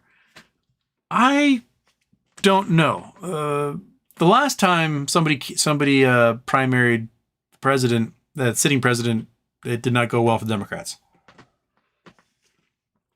But this is a weird case because we have a main competitor on the other side who's probably going to be sentenced to prison in the next 6 months. His first trial is set for February, I believe. Maybe it's March. Anyway, it's a few months away. They expect the trial to last for like 10 days. And after that, jury comes back with a conviction or not. The level of co-conspirators at all levels of each one of these 4 jurisdictions that are charging Trump that have turned state's evidence is pretty incredible. So I don't think he's going to get convicted at least one of them, if not all 4 of them. So that's going to pose a really, really weird situation because he'll be ahead in the polls. He'll be ahead in delegate counts for the primaries. So the Republicans are going to have to figure out what they're going to do at the convention. Like, this guy's in prison. We can't run him. But they who are they going to pick, right? DeSantis? Ugh. Yeah. So, Fred Ruxpin, Dolphin Statue Fund. I will get a dolphin statue. I will. I don't know how big it's going to be, but I will get one just to remind me not to get another one ever again. And I'll probably have a cowboy riding the dolphin because I'll be custom. I can't just do someone else's, like, oh, I made 1,000 of these things. No. And it's going to spit water. It's going to be a fountain. It's going to be hideous, and it'll be prominent, and everybody who sees it is going to be like, why? And you know what? Let's say, because I like it. That's all. Because I like it. All right.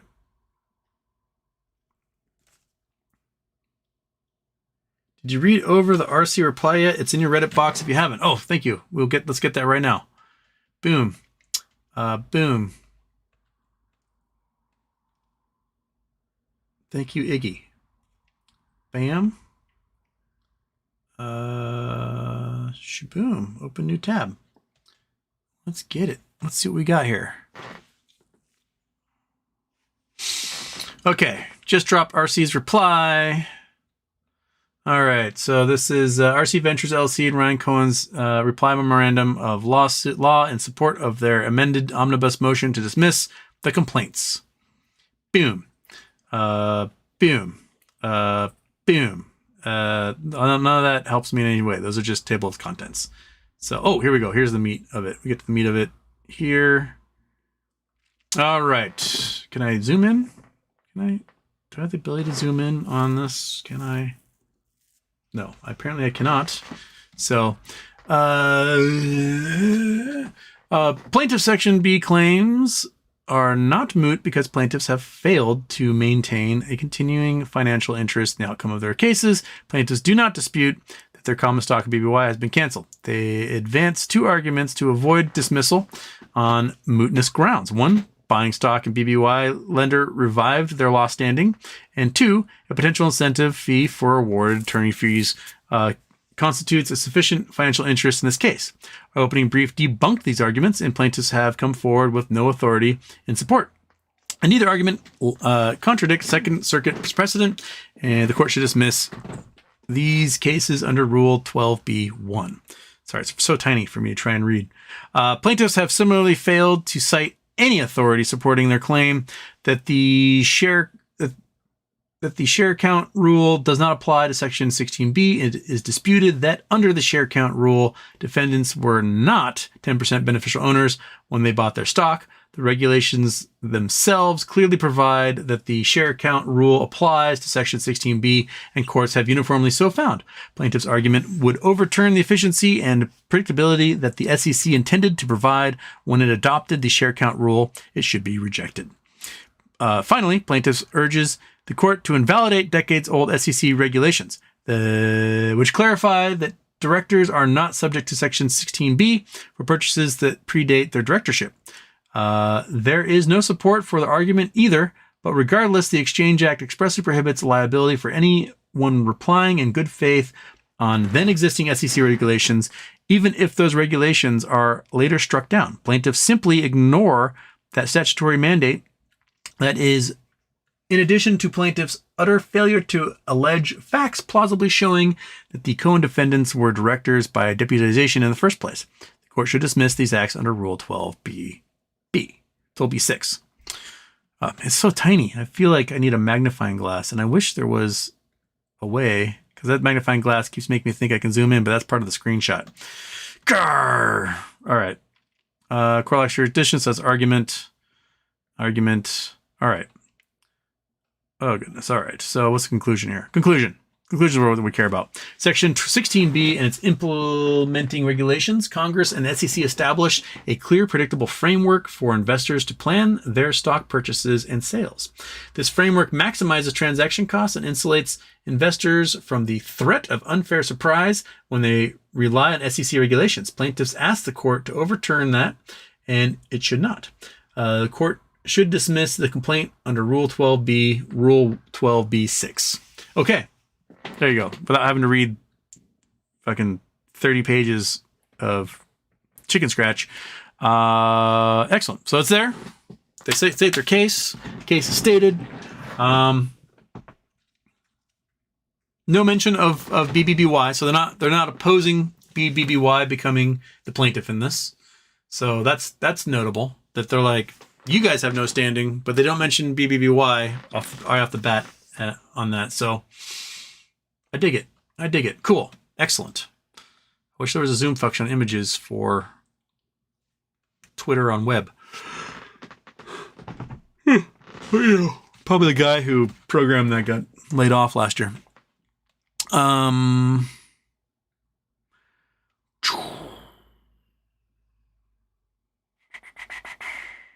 Thank you, Iggy. Excellent.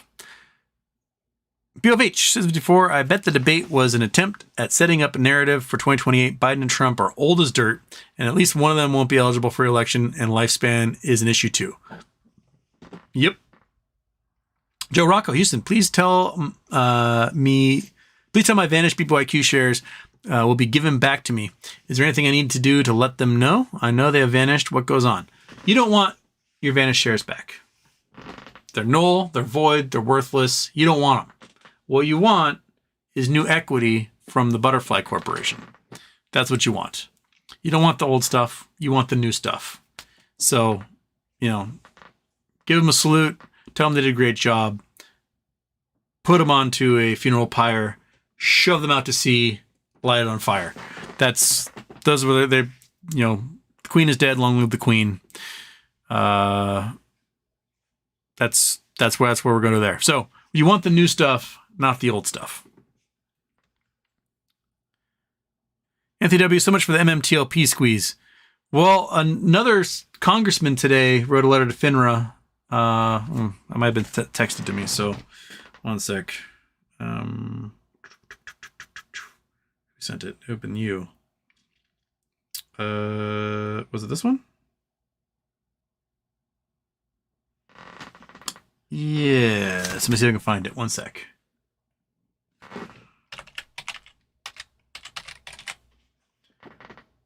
Is there? Josh Harder. This one here. Okay.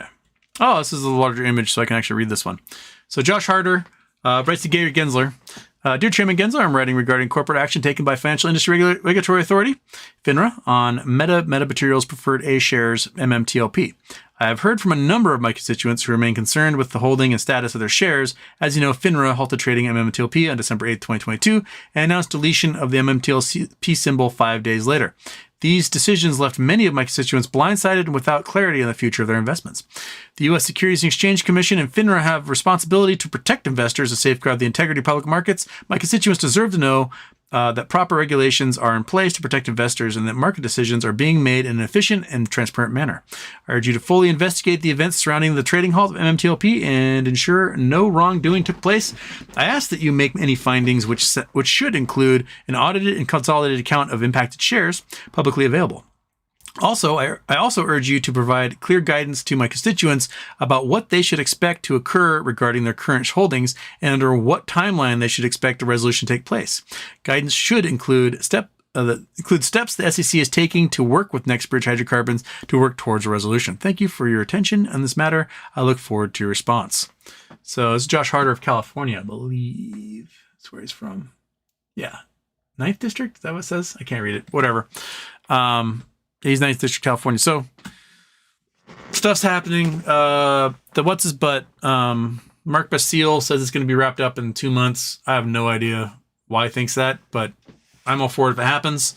I'm sure we're probably 3 weeks away from Rosa learning about whatever the response is from FINRA in her appeal. And we'll try to get Rosa on here again, but she's a very busy lady.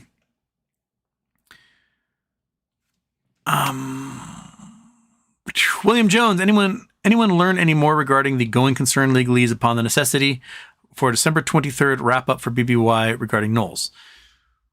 That I don't know. I don't know if anyone else's knows. I don't know if the end of that fiscal year is when it matters, or if it comes to when bankruptcy started, or what time, or when bankruptcy ended. Like, what's the time frame for being a going concern and a continuing business operation? I don't know. Richard Kramer, George Santos, congressman thrown out of Congress today. Office number is 1117.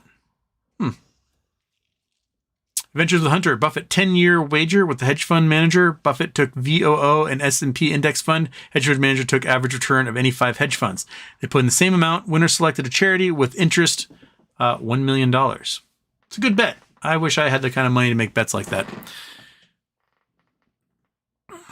Joe Rocco, please advise, brother. I don't know how to super chat, but I do donate on the last Tuesday of the month charities when I can. Well, thank you. You don't have to super chat. Super chat if you want to. I will not ignore it. I will not hate if you do it. If all you want to do is donate on charities, I'm cool with that too. If you can't afford to do any of those things, don't worry about it, right? You might be a person who gets helped by charities, and that's okay. You can watch the show too. But that's all right, Joe. You're good. You're good. And who is blowing up my phone? My phone is blowing up.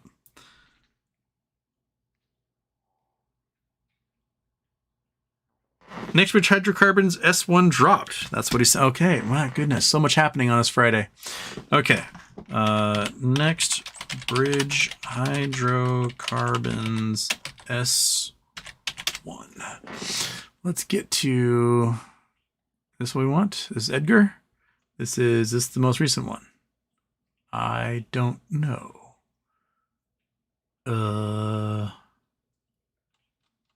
Let's go back to, here we go. Latest filings, S1, General Form Registration Securities under the Securities Act.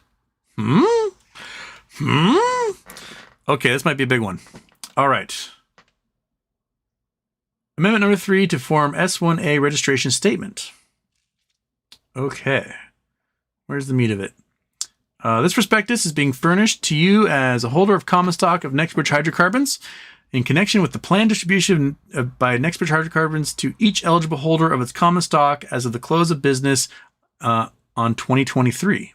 Oh, on blank 2023. Okay, so something's happening, which shall be 60 days following the date of this prospectus, the record date, at no charge, no transferable subscription rights to receive shares of common stock par value of 0.1% per share of a new subsidiary NextBridge to be formed in the future, NewCo. As further described in this prospectus, NewCo, once formed, will be the owner of up to 10% back in working interest upon option for the Oro Grande prospect, excisable following the point in time at which the proceed of all production from all operations conducted on the Oro Grande prospect, originally granted by Gregory McKay pursuant to the certain participation agreement dated September 23rd, 2014. McKay, blah, blah, blah, blah, blah, blah, blah, blah. To be eligible for subscription rights, stockholder must have shares in NextBridge common stock registered with the company's transfer agent as of the record date and maintain such registration for a period of 180 days thereafter, the holding period. Each subscription right will entitle its holder to receive from NextBridge 1 share of NewCo common stock. So they're saying you've got to register, and once you get the shares, you must be registered for another 180 days. Interesting. So for another 6 months, you have to hold that. The subscription rights will expire if they are not exercised by 5 p.m. New York City time on the date of the spinoff of NewCo, which shall occur no later than December 31st, 2030. Actually, that's a long ways away. That's 6 years away. The rights offering is subject to satisfaction or waiver of certain conditions.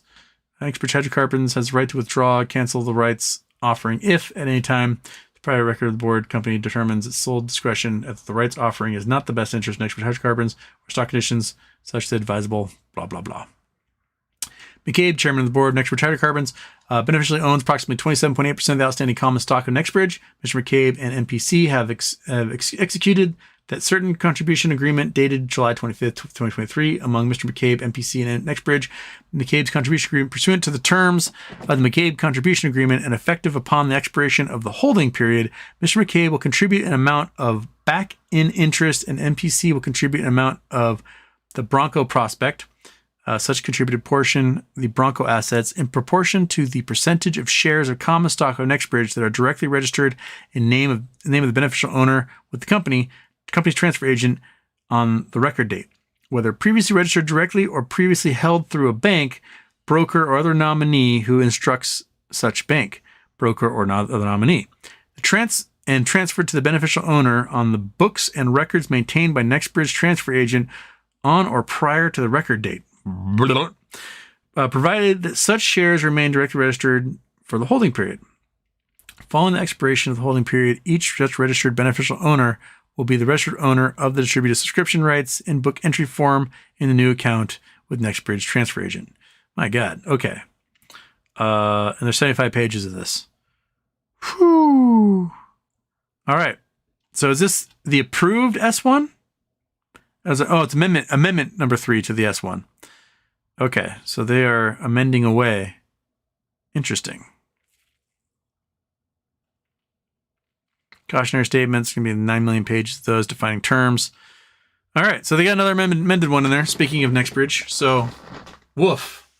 That was a lot of legalese in 3 short paragraphs. Basically, what they're saying is, register your shares, you get the new shares. If you have the new shares, you have to sit there for at least 180 days before you take them out of registration, or else they take them back. So they're very much trying to get everybody possible to register their shares. So, if this is approved, you should be able to dangle it in front of Webull and the other crappy Apex brokers and be like, hey, you have to let me register this.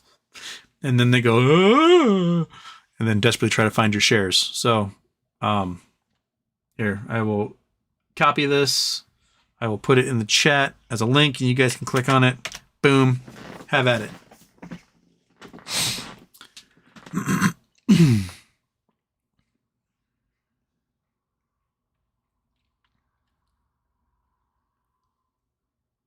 Louis, hey, check. Are we able to gift memberships from mobile YouTube app? I don't think I can do it on this mobile. I have no idea. I don't know how any of that works. I don't know. Hopefully someone can answer you on that one.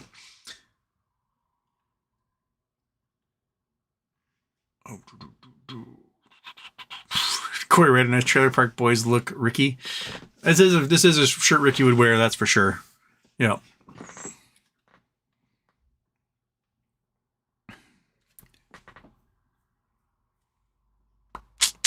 Joe Rockard, use a gifted membership as well as any info on what action I'll take to reclaim my BBYQ shares.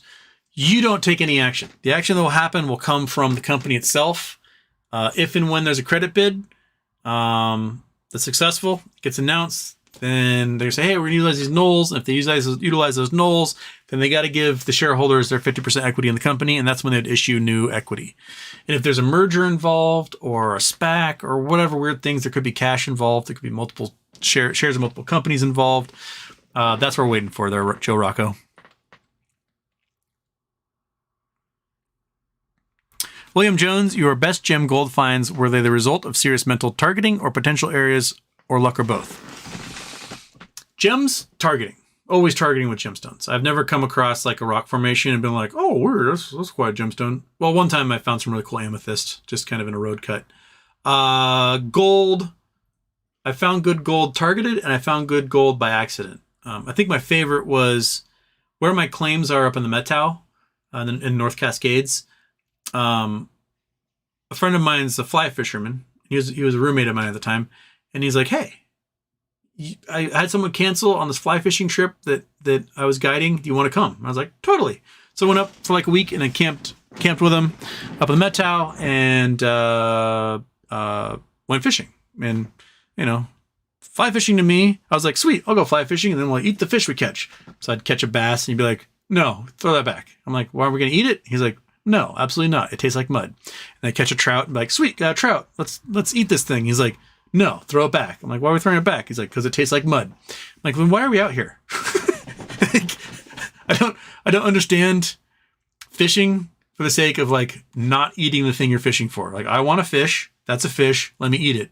He's like, no, I don't eat that. We go to the pub and we order fish there and we eat that fish. I'm like, but there's like 20 fish here. We have to throw them all back? Yes.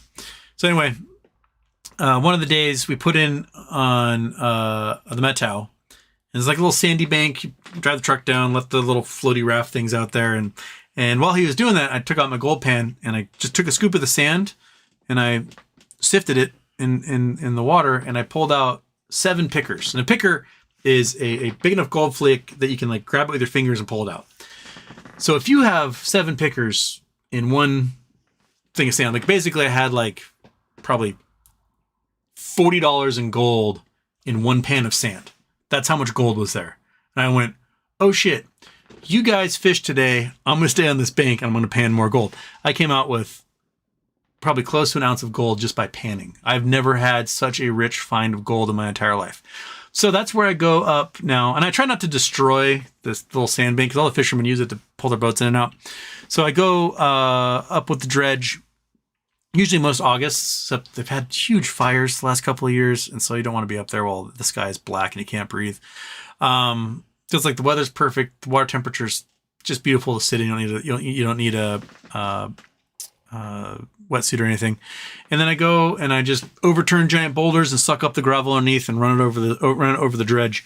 And I take any of my friends, family who wants to go and learn how to do it. We go up there and we camp for like a few days and we go get gold for them all. Get little vials for everybody who goes up there. Tradition I like, and climate change is definitely ruining the timeline that I go up there. Because if you go in June, like there's still a lot of snow melt and the water's too cold. July, usually have too much going on to do stuff in July. So August is always perfect because it's like 90 degrees outside. The river's 80 degrees. Let's go get some gold. But yeah, that was quite the gold strike accidentally on a little sandbar that the fly fishermen used to like launch their floaty boats. So yeah, but targeted, I found diamonds, I found sapphires, I found rubies, giant opals, tourmaline, spinel, emeralds, chrysoberyl, not alexandrite yet. What else, monkey? What else? Fossils.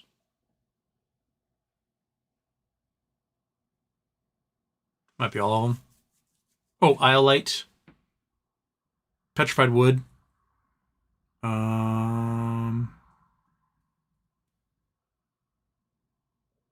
Yeah. Mica. All sorts of things.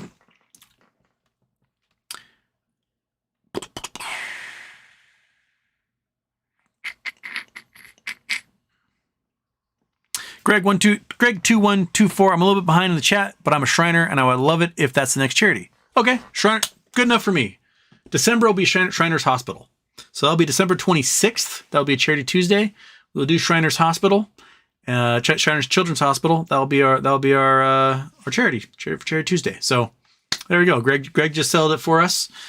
It's like St. Jude's, only with guys with funny fez hats who ride tiny bicycles in town parades. Okay.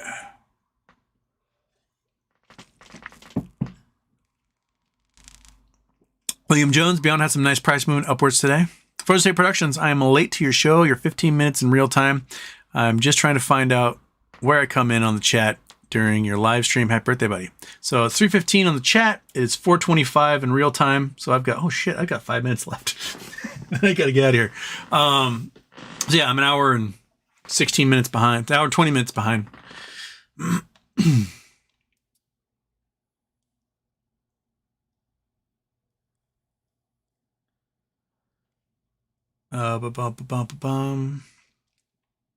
It's where I went max headroom. I'm fine. Get to that point of the chat. First Day Productions. If Houston is rich, shows will be on the road. You know it, man. You know it.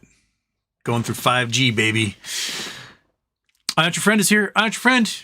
You got yourselves a code. I forgot to post the link.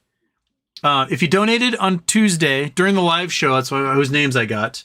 Go to this Reddit link and contact me, and I'll get you a Blue Sky code. I've given out maybe half of them, maybe not quite half of them, maybe a third of them have gone out. So I want to give you guys all your codes. So by all means, hit that link, go there, click my little face, DM me, and I'll get you your Blue Sky code. I have, how many do I have left? 1, 2, 3, 4, 5, 6, 7, 8, 9, 10, 11, 12, 13, 14, 15, 16, 17, 18, 19, 20, 21, 22, 23, 24, 25, 26, 27, 28, 29, 30, 31, 32, 33, 34, 35, 36, 37, 38, 39, 40, 41, 42, 43, 44, 45, 46, 47, 48, 49, 50, 51, 52, 53, 54, 55, 56, 57, 58, 59, 60, 61, 62, 63. I've got 63 more codes to give away, and I do not think there's 63 names left on this list. So I will have some extras.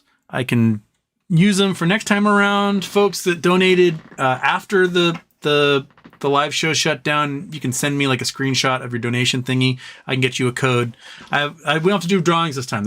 We have so many codes, even with so many people donating. I think I can get one for everyone. So send me your messages.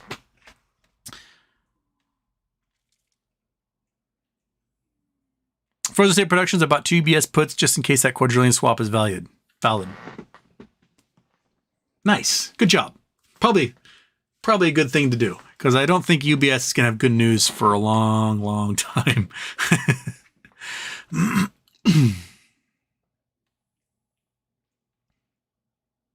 Also grab more IEP calls. There you go.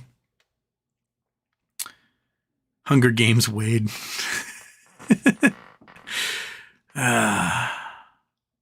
Watching the streams like having a dollop of Vaseline on my corneas. Believe me, I will love to have a decent internet connection when I finally can. Oh my gosh, I hate my internet so much.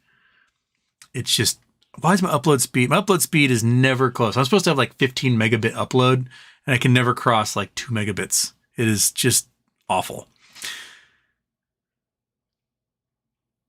Dirt Evader, search Leon Shaulov, Map Lane, GameStop, Jenga. Okay, let's see what we got here. Dirt Evader coming in hot with something. Just search it in Google, I take it.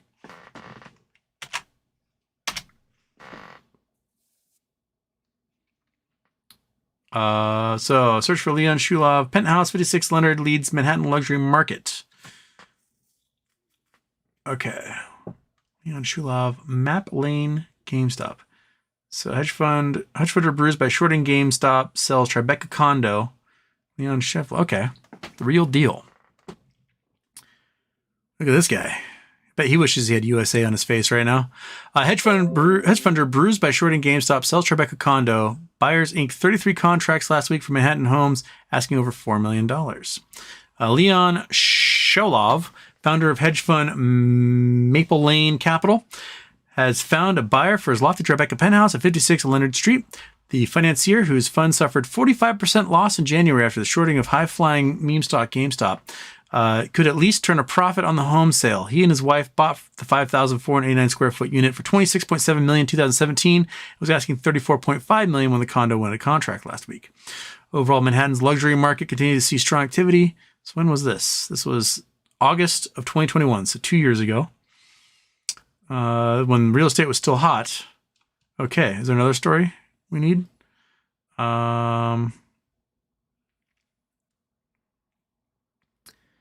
It's a Reddit one from Superstonk from 2 years ago. Penthouse keeps breaking records in Soho. Okay. Derivator, what else do you want me to know about this guy? I don't know anything about Leon Sholov. What his Maple Lane.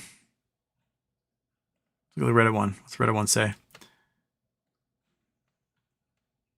So my friend that works LA, San Francisco, and New York City just sent this to me In a text link for sources, hedge fund owner, it said popcorn first be corrected to GME. I have known them for 25 years. They have blah, blah, blah. My client's husband lost $4 billion shorting AMC. They had to sell their Tribeca house. I'm trying not to be happy about that because, as you know, them, it's good news for us. Do you know what the hedge fund was with? And there is Maple. Okay. I like to see them in pain. Isn't that wonderful? That's all. They've got 1, 2, 3, 4 of those, and they're all about the sale of the house. Interesting. Nice, Dirt Evader. DJ, my bad. Settings were set to 144p. P for potato. Yes. Scott Paul, oil fields in Guyana can single-handedly change the global oil markets. Incredible discovery down there. I'll have to read more into how much oil is discovered in Guyana. Let's see here. Guyana oil fields discovery. 11 billion barrels of oil off the coast. That's a lot. It's all offshore.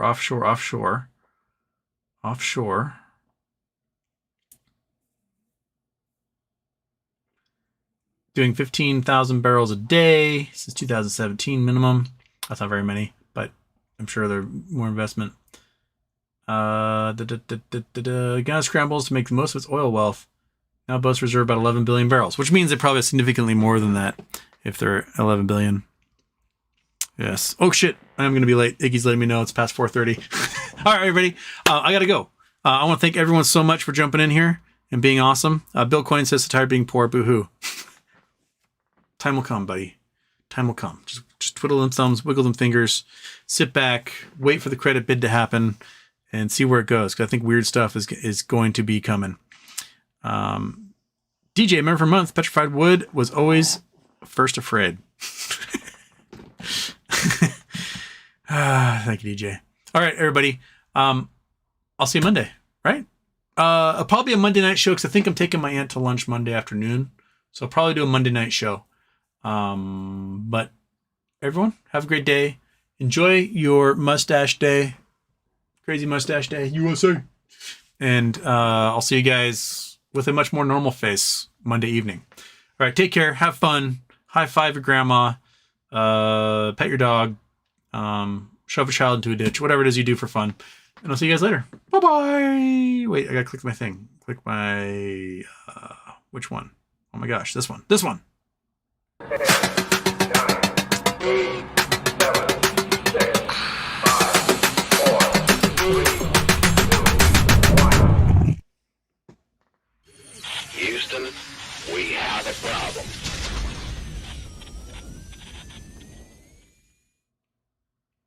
U.S.